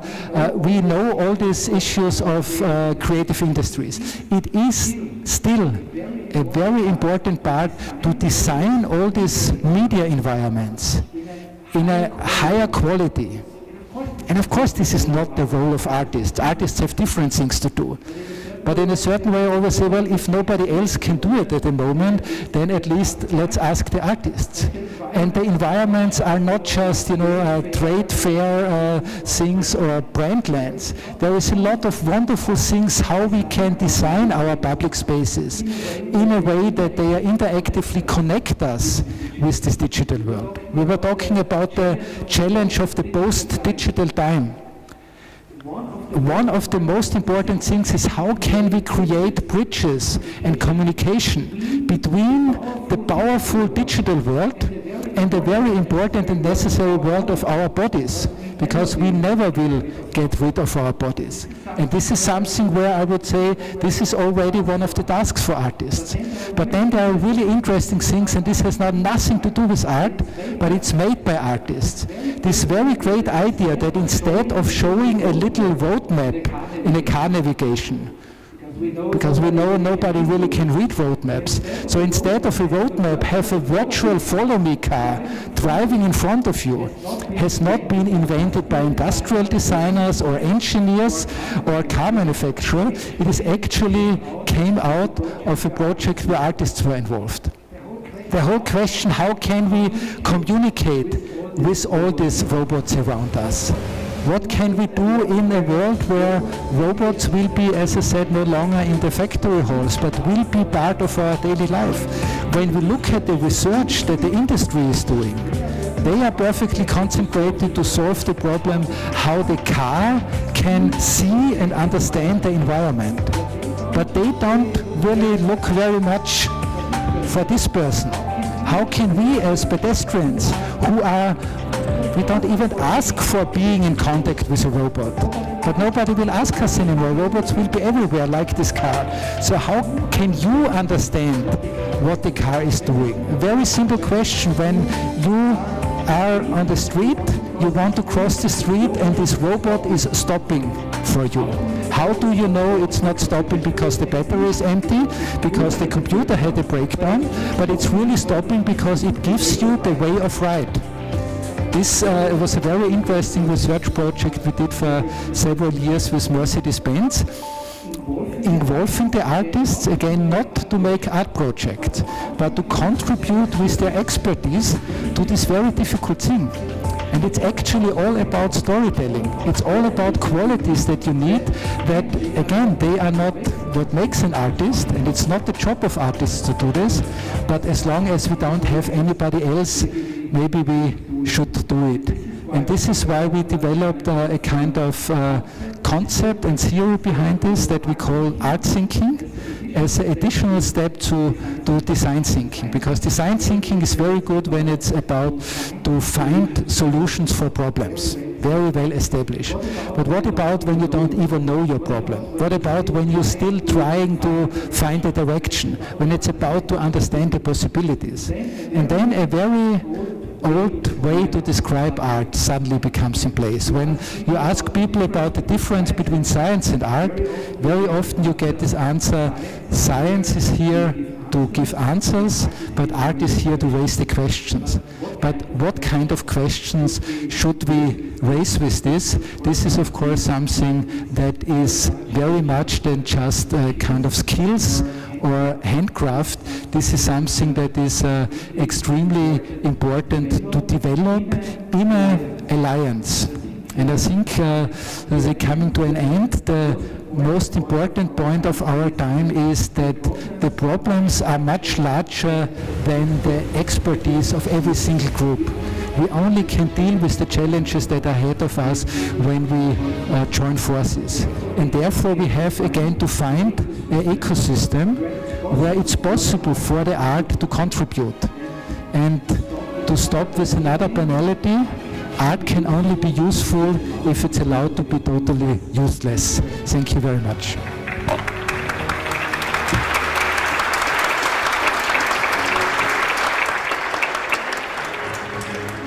Огромное спасибо Герфриду за то, что Thank you very much, Gerfried, so that he could give us more information, more reflection on our today's topic. And I think that both reports and made us think that everything which is around is a new language. It's a language which describes our way of thinking, which defines our future, how it will be.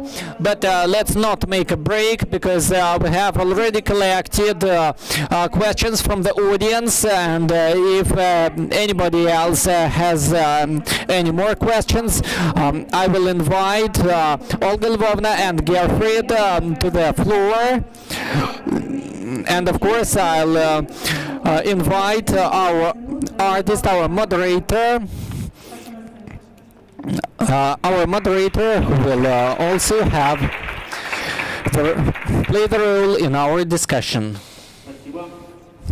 Thank you very much.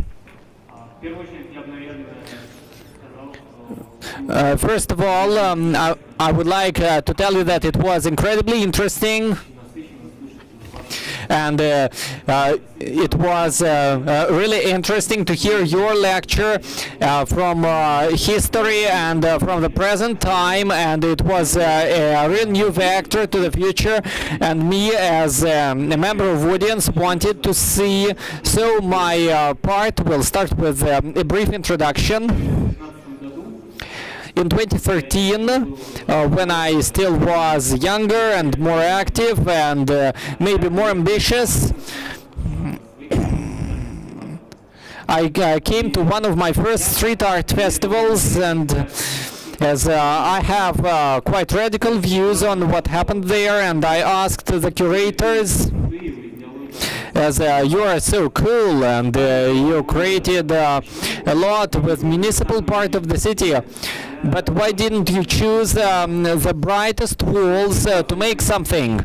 And it was a really sincere question, and wise people answered that any art which lives with people every day, especially bright and monumental art, can be too bright, and people can get tired because of it. And when you want to create something new, think not only about your ambitions, what you can create, what you can make, but how it will survive in the city. And if it is deemed to live in the city for a long time, then people will want to see it. That's why modern art, even if it wants to get to the center, it's not necessary to get the best place, which is already occupied by ads.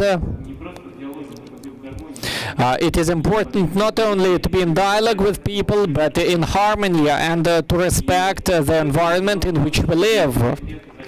And I tell you this because in the last 5 years in Russia, and in the least 20 years in the world, practice street art and contemporary art, which appeared in the streets, got the great experience of successes and failures, and not only from tourism, culture and style points of view, but in how it increases the value of real estate in this part, and lots of mistakes have been committed.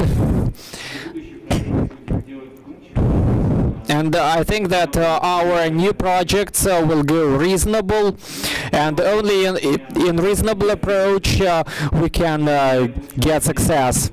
And my first question to Gerfried that I received, and I was very happy,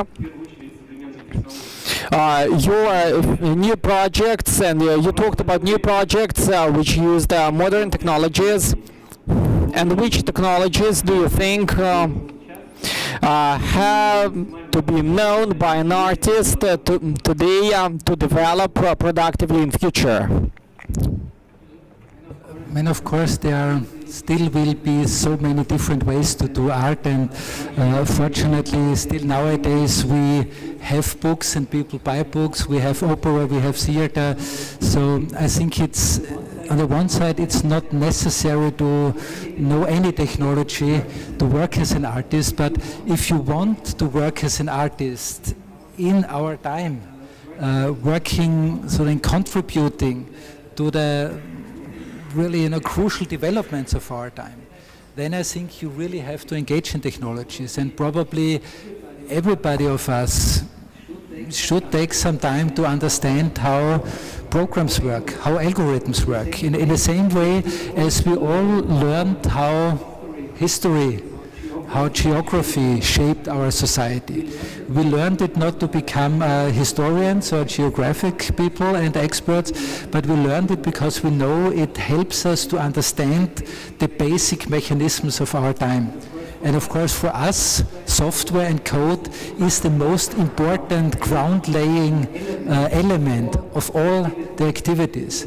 And I think as an artist, it is not only maybe a kind of responsibility to deal with these changes, but of course it's a huge wealth of opportunities, new tools to be creative and to express yourself, to make statements to our time based on this knowledge that I think you can gain. You don't necessarily have to be a super software engineer, but at least you should know the basics. Thank you. Вот. Ответу я бы хотел. I would like to continue the discussion concerning technology and enhanced reality. Apple, with the newest iPhones, introduced the IR kit packet of software, and it allowed to use not only space, but we could now create and understand 3D objects and create virtual graphics. And how do you think art is appropriate in urban environment in a digital and enhanced reality approach integrated into urban environment on well-known tourist places. Well, I mean, coming to this point of augmented reality, I think it brings us to this very interesting question of what are the public spaces of our time. I mean, for a long time it was clear the public space was the city. It was the space between one building and the next one, and we had clear there was the wall, behind the wall was the private space, but now we have this overlaying sphere of a digital virtual space, and all the questions that we have in the real space are popping up again. You know, who is doing the design of the spaces? Is it propaganda? Is it artistic work? Is it advertisement? And it's always interesting, you know, coming from western part of Europe, we had all this invasion of our cities with stupid market advertisement, and it's very interesting to see the kind of difference here, but at the end we come to the same question: who owns it and who is allowed to use it? And I think for artists moving into this space is on the one side, I would say, even a kind of social political responsibility as a kind of advocate for the society at whole. And again, it's a super interesting field of experience. I mean, just imagine what you can do when, again, I think the number is 5.7 billion people of the world have cell phones. So it's an incredible number. And basically with this technology, you can also reach to these people. And I think at the same time, what you pointed out, of course, is there is super high responsibility. Because imagine how much trash will be put on these new public walls and these new public posters. And I think when we have artists who are devoting their time, their sensitivity to explore these possibilities, to explore this space, then they really contribute in a very interesting and positive way to a better dynamics, to more ideas, to better ideas, how to so to say, use this new public sphere, this new public space. Thank you. Следующий вопрос. The next question, I would like to further to discuss this subject. I would like to ask Olga. I believe that many events in culture, especially in the young culture that take place in this culture, are quite dynamic and hardly ever controlled or managed because they are so state-of-the-art and breakthrough events and are based on such pure energy that oftentimes they can be disruptive to try and prove something, to create something. And looking back into experience with graffiti, and I can point out there was too little positive guidance of this art in Russia to guide the work of many artists into the right path. How would you feel about sharing with us about the relevance and some possibilities of technologies or digital experiments in the city context to the effect of the city history, and possibly to properly guide the synergy of technology, photography, culture, so that we could properly train and inspire the young generation of creators and artists? You know, I'm just trying to understand the background of the question. I understood nothing from what you are saying. You started at one spot and you are beating around the bush. As an honest person trying to remember, I could split your question into 120 sub-issues and some items. I have positioning questions. Who are you over there? I need to do positioning analysis. I could be a manager. I could be a listener. I could be an audience or an apprentice, simply because that would be a normal position. You know, you have a responsibility and you respond to where your training is. Sometimes you're a chancellor. Who am I? The city customer. Who are you? Asking me that question because you've put everything together.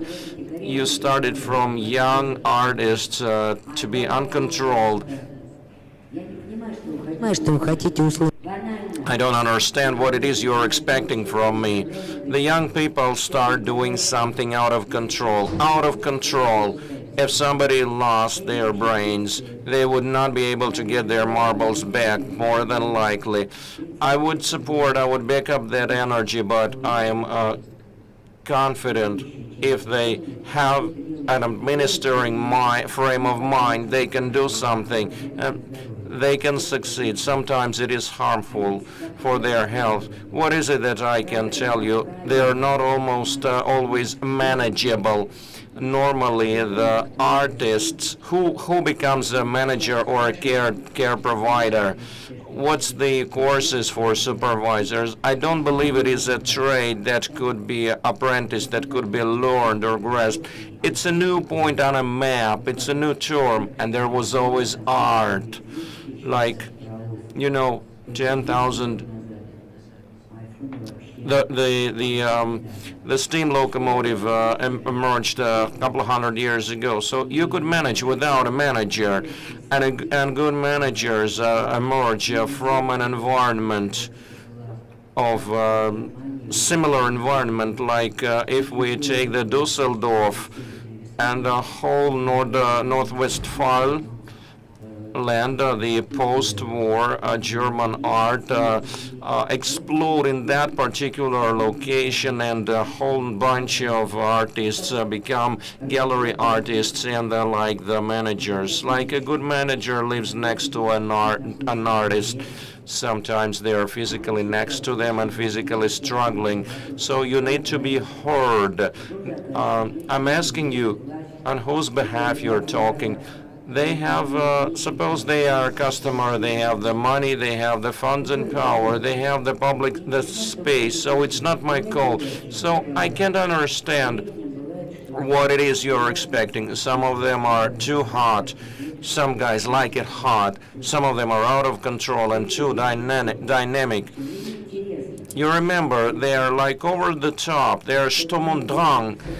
And that's so exciting. It's a professional question you are asking me about implementation of the digital world. Only the first part of the question made sense to me, whether we could everybody knows that there is an augmented reality. If there is such a reality, can it be implemented into the city space by art? Of course it can be incorporated. Somebody manages to do that, someone succeeds, and somebody ends up with that boudoir or in Sanctum on the shore, on the seashore, and there could be a genius. There could be that 1,000 people migrate from Nigeria to St. Petersburg because they virtually did something on Nevsky. It could be something that they did virtually and they want to really to move. We have seen there's more mobile phone application users in Nigeria than in Germany, and fortunately or unfortunately, whatever regards regarding virtual world is governed by rating, and there is no plus or minus in the rating. There is a figure, So what Gerhard said is important, that the technology itself is nothing. People, since quite recently, people lived in the world where there is the top and the bottom, where there is the yin and the yang, the male and female. As we addressed, as we are living in a Christian world now, we are aware about the angels. We know about hell. Hell is usually better depicted on the icons. There are fewer pictures of paradise, though. So there's the male and female, and we are facing a new reality today. There is no top and bottom. There is no male or female. There is no left, no right. So we need to learn to live in this world, because everybody is after the clicks and the negative rating. gets equal to the rating. As I said, it is simpler to draw hell, and it's easier to get negative rating.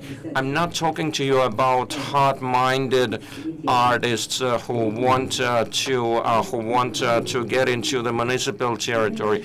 I'm here to talk about the bottom line. Can you get the concept of that? That was an ingenious slide. There is Mr. Zuckerberg, and everybody is submerged into those virtual reality. And the people in that Silicon Valley that not simply work there, but the real visionaries of the horizons, they subscribe their kids to schools with button phones up to 12 years old, and then they would put them into that reality, so that by the age of 12 they have a vision of the world and an integrated image, a certain integrated mindset. It's not a rating with equal plus and minus. By the age of 12, a child's maturity, a child's psychology matures, and then they can get immersed. It is so comfortable and easy here. I can remember my younger years. Everybody has kids. It's a living hell. They scream and shout. They want to visit. They want to bring books and papers, the pencils, crayons, and so on. Every minute they draw something. They want to show you. They expect your feedback. You get distracted from your big guy conversations. You are human now. It's better for the kids. The Pampers relieve leakage problems, and the phones relieve from any communication issues. Can you imagine? It is so comfy, cozy. They would click. At half a year, the child starts sitting, and at that time, they can already hold on to the device. What's generated inside a child? Yeah, there's incredible opportunities for access to information. No RTN could separate the harmful from useful. You know, they ban something, another mirror site is opened, and there's always a way around. You can't monitor and shut down everything, and it's a major point.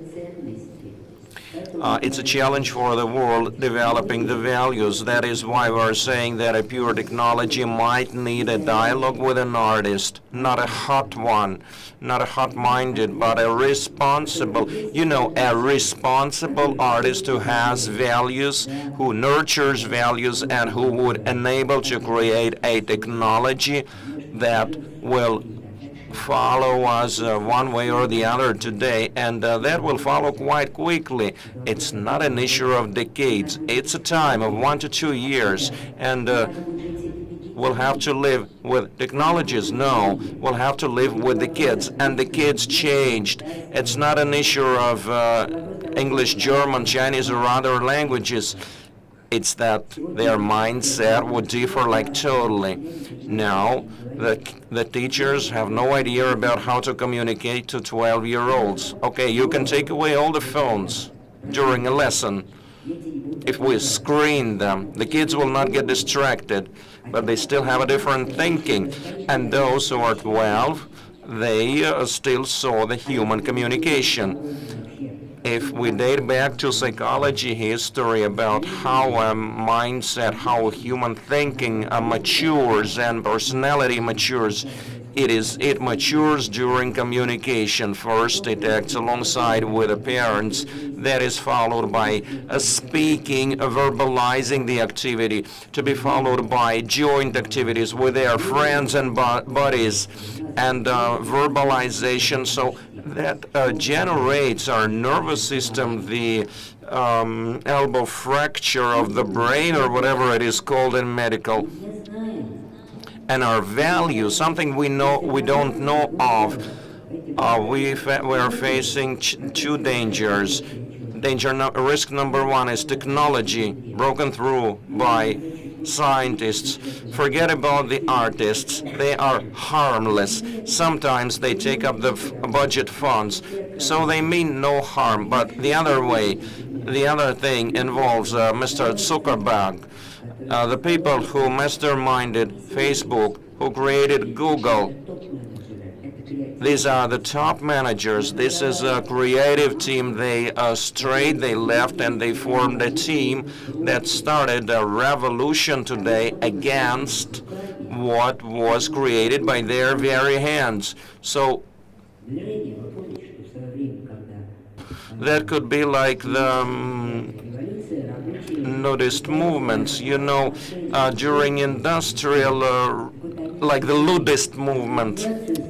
When the workers fought with the machines and they tried to destroy the machines. So those guys established an organization that shares about the risks of what was created with their very participation.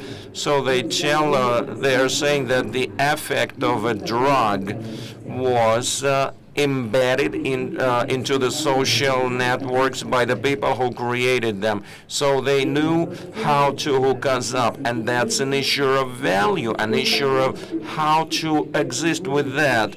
It's not about tourism attraction of a city, increasing the attraction by augmented reality. If you're not aware about that, you know, that will be done, that will work. These are technologies, these are state-of-the-art technologies well known by the artists, and this is a much deeper issue. Why are we all together, all the people? Why do we have the ARS Electronica, one of the major key players, an organization with a long experience putting together totally different types of creativity? There are creative process experts. I can tell you that psychologically it makes no difference between the work, artistic work or scientific art or creation or the art of life, I could put it that way, because to the best extent, science to the right, art to the left, as we put it. We're not aware about the art today, about what is art today. Everybody celebrated 100 years of revolution, and you forgot that Mr. Duchamp put his famous p-hole in the New York Museum, and it was a gesture that made it well known to media. This gesture showed a symbolic nature of art, and over this 100 years, we couldn't do nothing to balance for that in 100 years. Zilch, nothing. As far as we have context, we look into something like whether it is technology, whether it is art. We have that p-hole in the boys' room to perform that function, and we give it a special meaning in museum. Can you understand what an art is? An art is a switch to click in our mind to enable a light bulb, and we switch over our reception, that is, we switch over our perception. Can you imagine that there is a wonderful design over here, and for example, somewhere in this corner, there is a very tiny Mona Lisa, but because of that armored box, you can see it. It's a very small picture like that display. We've come around here. We have a targeted behavior. We have a timeline to follow. Would anybody take notice of this poor tiny Mona Lisa? Nope. However, if we came to the Louvre Museum and it will be in that armored box, somebody will find a way in it, somebody will find a meaning that they saw Mona Lisa and they made a selfie because it's a gesture joining that culture with a daily routine. Would that be a perception, deeper or more shallow perception? We are not aware because there is no positive or negative rating. As we look into the pieces of art, we only gaze into our own mirror, and it will be as we wish. A street art could be a filth that spoils facades, but if they tell us it's an exhibition, we will see an abyss of meanings and beauty. Can you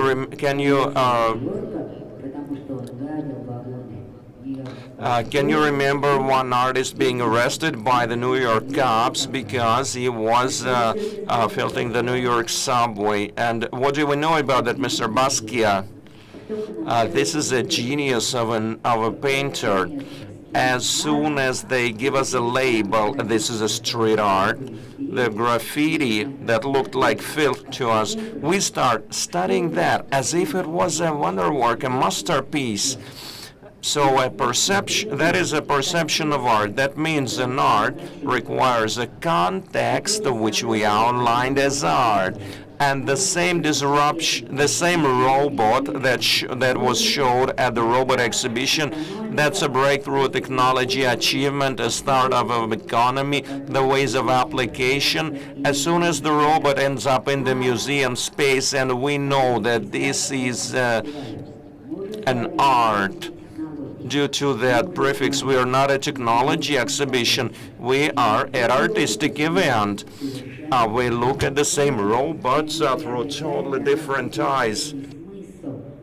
And they gain an artistic meaning for us because art is a mirror. We only see ourselves, but it's magic. We see a little more than what we see every day when we groom and look after ourselves and take a quick look in the mirror, grab some coffee and go and rush outside. We stop. We made a break. We gave ourselves a slack. And at that time, we gazed deeper inside ourselves because we have more to offer inside than we see from the outside.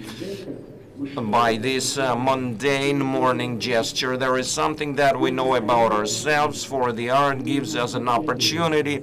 It takes the meaning out of us, as Vishnevskaya, who was a good manager, told us, I don't teach to sing. I help them to mature their voice. And the art matures what we didn't know about ourselves. It gives us, it sets questions for us because we face the art. That is a special, it's a moment of magic meeting.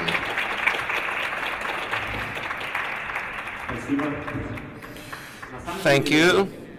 In fact, it is these answers that I find that are most exciting, because my goal is not to set a simple question, and I'm not looking for a simple answer, for I've got a whole bunch of questions.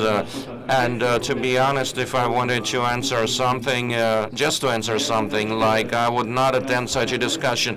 My goal as a moderator over here is to show the right contrast, and probably I am not a hot artist now to stand for concepts. The speaker is not using a microphone, we don't copy. So anyways, there was a few questions concerning the actual status of media art in Russia, and they were basically addressed to Gerfried. So I would like to generally know about what you know about what happens around here. If you could outline any corrections, and if there is any context that's of interest to you. Unfortunately, I don't know so much about the contemporary digital art scene now in Russia. Probably Olga would know much better and much more in detail. What I find interesting is that there is still a kind of big border between the events in the Western European world. I think in the contemporary art it has already achieved a very good presence and fusion, but in digital art the Western European events, including ours, are still kind of very isolated from this. We have, for example, in our ARS Electronica, we got almost 4,000 submissions from 106 countries, and I was looking, there were only like 14 or so from Russia, which is actually was one of the reasons why I immediately accepted the invitation to come here, because I see it also as a kind of mission and responsibility for us to work on more exchange. I mean, there are extremely interesting things going on.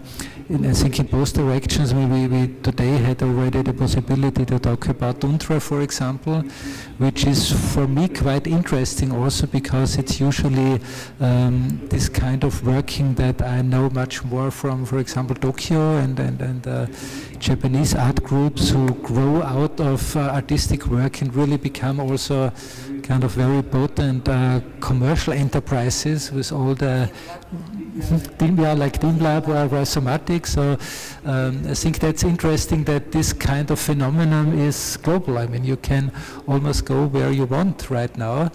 You find artists, so to say, serving the needs of kind of that goes into marketing, design and entertainment. And you have artists who do this with extremely high quality, but nevertheless suddenly you recognize that their work is becoming more and more response to demand. And I think it's quite interesting, in the perception. Do we suddenly, when we know this is now work on demand, is just because we know it, we have a little bit less respect for it?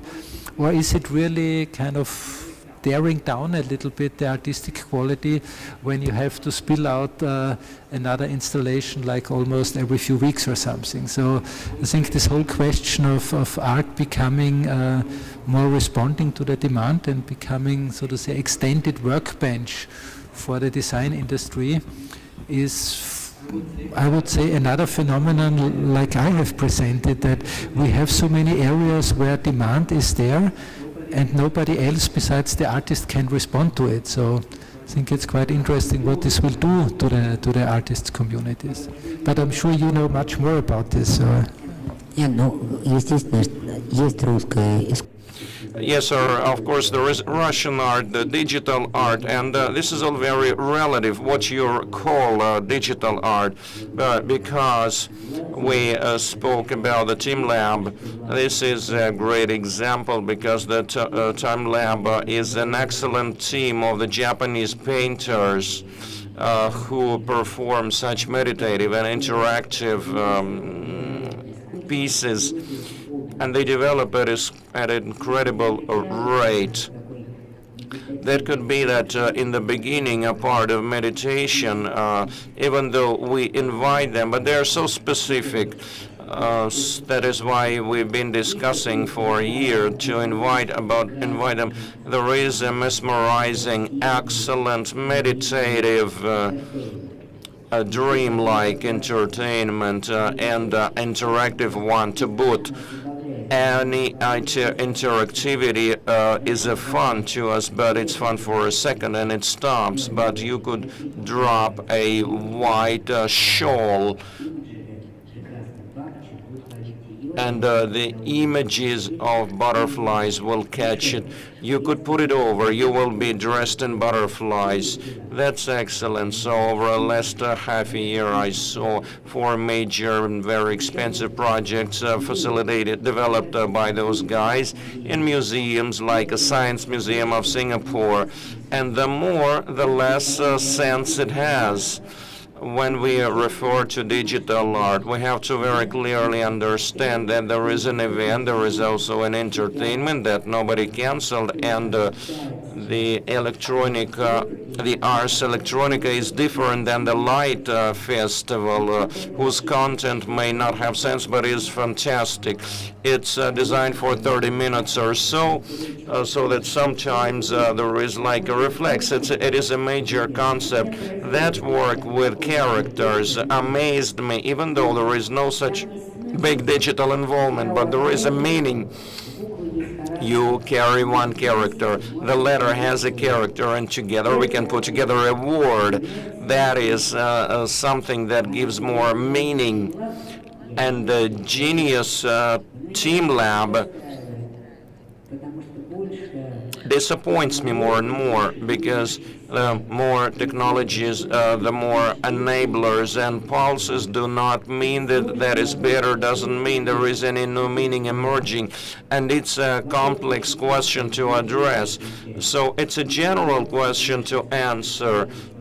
We can keep telling about how long, how much Austrian colleagues know about Russian art.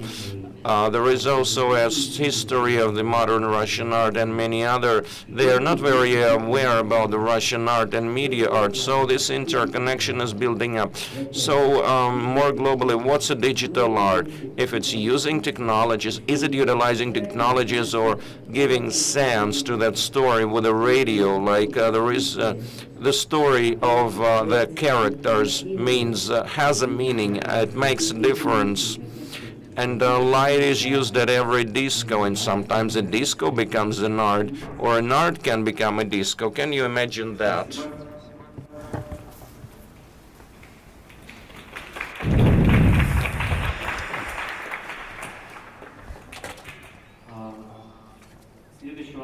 Вопрос тоже очень часто. The next question, which is quite common, is about AI. What do you think in general? How we can use artificial intelligence in art projects, and how it helps at present stage, and what do you find the most interesting in this technology? Again, a very easy question. Thank you for this. I think first of all, we have to be very reasonable looking at artificial intelligence. The term itself has so many promises. Again, for me, we are here in this big gap between expectations and reality. But nevertheless, of course, what the early steps of artificial intelligence that we have right now, what it can do is amazing. It is really like steroids for the digital revolution. Suddenly all these expectations, what we can do with big data, with the tools of artificial intelligence, many of these will be possible. Whether it's an analysis, interpretation, aggregation of data, and of course it will boost the whole dimension of control and surveillance incredibly. But I think a very interesting and important to look at new aspect of it is the quality of manipulation.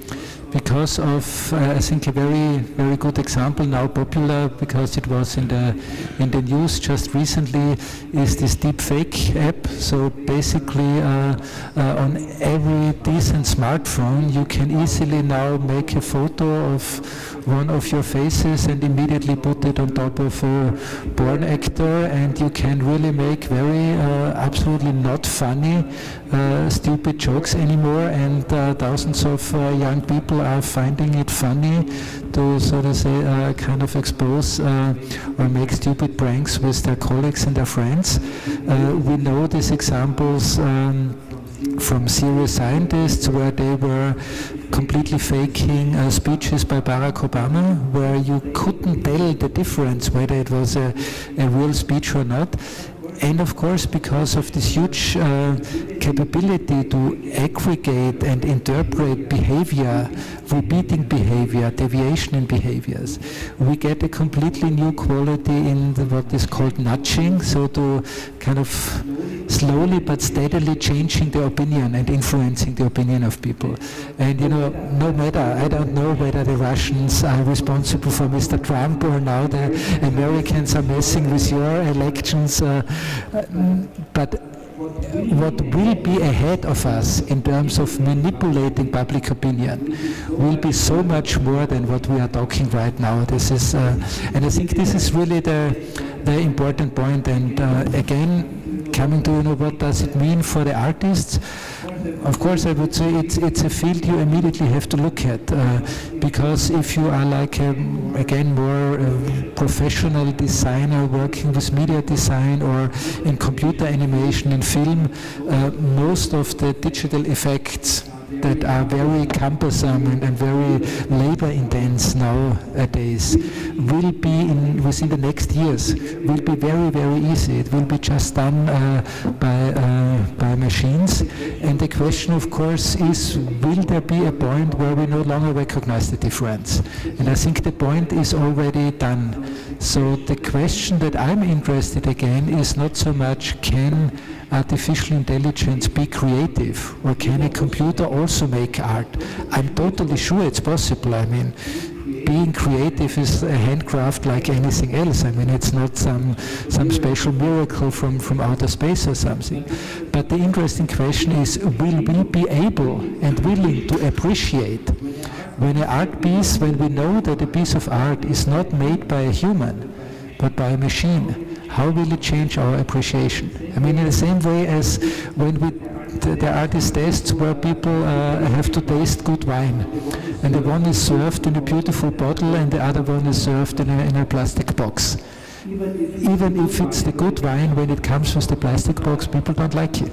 So I think what's interesting is that the way how we think about art might now shift much more, so to say, to the role of the person who is perceiving the art, who is receiving the art, and that whether it's good or interesting art is no longer so much defined by who makes it or what is the context in which it's produced, but what is the context of reception.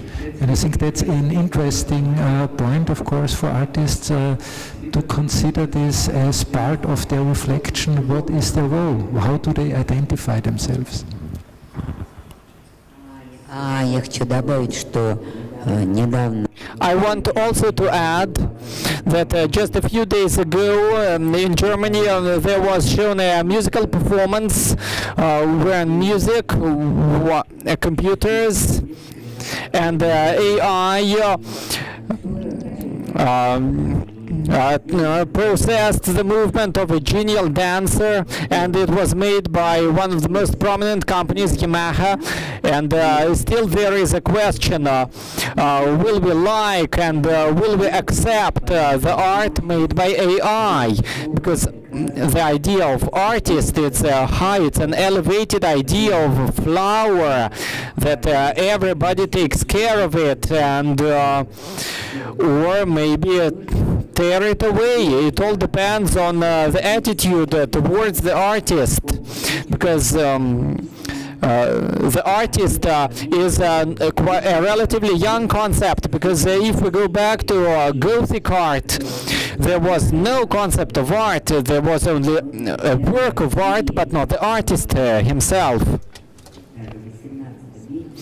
And even in Russia in 18th century there was no profession of an artist, but several villages took care of a person who would later choose the place where a church has to be built. That artist is somebody special, and machines come and go. And what will happen if we have wine from a wooden barrel, or we'll change our concepts in our mind what we consider to be art? And it all depends on our reception and perception. And the question of artificial intelligence is an important question, because we can't avoid it. And there is a question of who creates it. There is the idea of a good and bad work of art.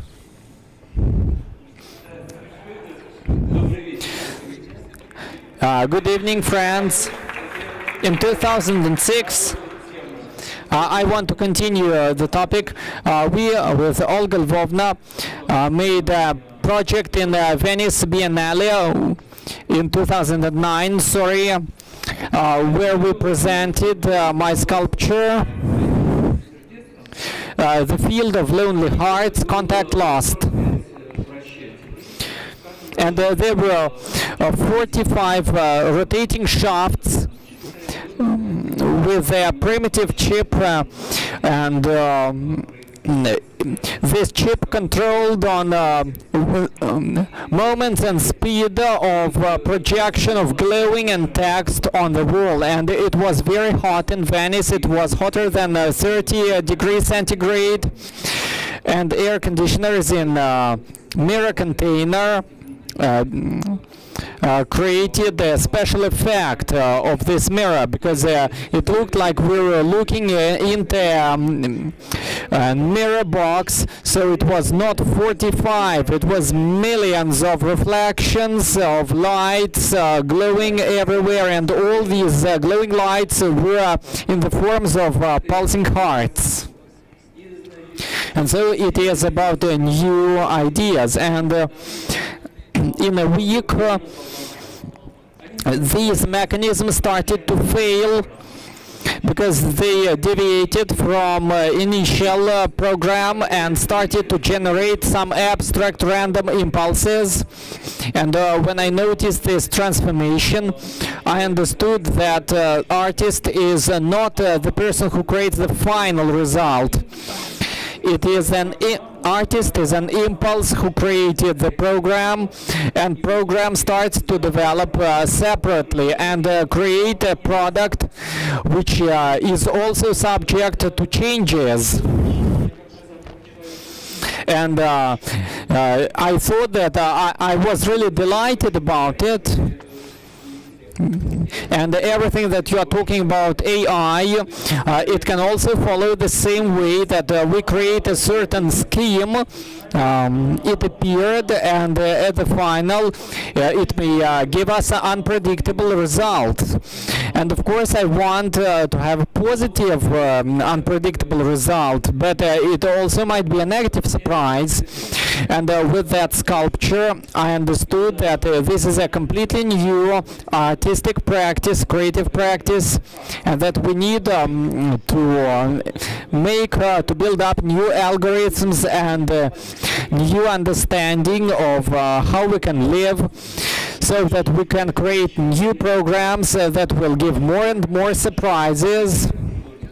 And of course, me as an artist, I expect new emotional experience from any new AI, and this experience will be directed to my feelings, to my happiness, delight, and other positive feelings, because I'm not going to see that this AI will kill me or will hurt me or will do anything bad.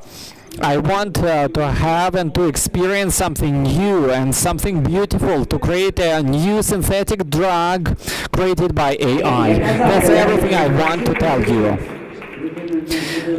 And as my favorite artist, Bartenyev, came to me, he's an absolutely positive person, and when we worked together, it was not the first year of our cooperation. And I also wanted to try to give him into the tragic meaning, but Andrew says that I'm not tragic, I'm a positive person, and I have positive vibes, and I created those pulsing hearts. And anyway, we put up that cube with those pulsing, beating hearts, and we put it to the underground floor, because on the ground floor there was something where there was a TV, and everything was understandable, because there were TVs instead of tiles all over the walls and floor. And we understood that television works for brainwashing. And at the beginning, when it appeared, TV was a surprising technology, no less than today's artificial intelligence, but later it ended up as brainwashing, where you could only turn off the content, but you couldn't change it. But on the underground floor there was a container with multiple mirrors, and there was a connection lost with lots of those hearts, and the term connection lost, which started irreversible changes because of working conditions, and this name was created as a result of collective work. And I told that nobody will go before we invent the new name, and it was a bit a bit strange because we didn't know this term connection lost, which was coined by Mishirakov, who wanted to go faster, and we thought what horrible things can appear with the new reality, which we didn't know that it was artificial intelligence. But finally we found the result that connection lost, which was a symbolic result. That, connection lost, it's a total disaster for everybody of us to stay without a phone for just a couple of minutes, and I think that soon the same will be with AI. It won't be a problem to understand a person, because the Chinese will take pictures of people and take pictures of their iris and put it into the database. And I think what else will they put except for the chip? But Andrew is a positive person, and we see how he works and how he looks, and we hope that he is right, and his new project, Click I Hope, which is his new project. And this project still lives. Click I Hope, it was written in 50 languages, as in Russian, in French, in Spanish, and we still can click it. And it shows how different languages, not the geographical principle, but the language principle. And we don't know why people click, because they like it, because they are surprised, or because it's their native language. And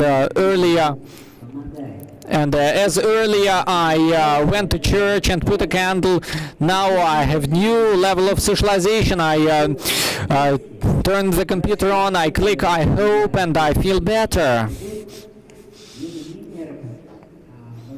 And in 2009, well, there was a close relative of a person who became the greatest investor in Silicon Valley in industries. In 2009, the person who bought Facebook shares, and he was the person who opened me all the depths of internet, even before that mirror container.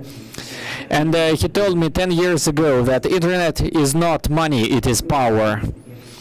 This is concerning the question of Gerhard's report. While all hot-minded people are jumping around and thinking that they found freedom online, people who really understand the way how it lives and how it works, that there is no place to hide online, no secret messengers, no Telegram. We are under total control, and we cannot escape. It is not the government which can be escaped. We just need to accept it and to live it with positive attitude. Thank you. I want to say thank you for such interesting and long answers, and it's been a great honor for me. And I will finish with the phrase that I would like something beautiful to happen, because it might be the greatest vector of where we move, and our energy and our ambitions in this or that way are directed in creative and positive ends to inspire and to educate and to go to future. Thank you very much.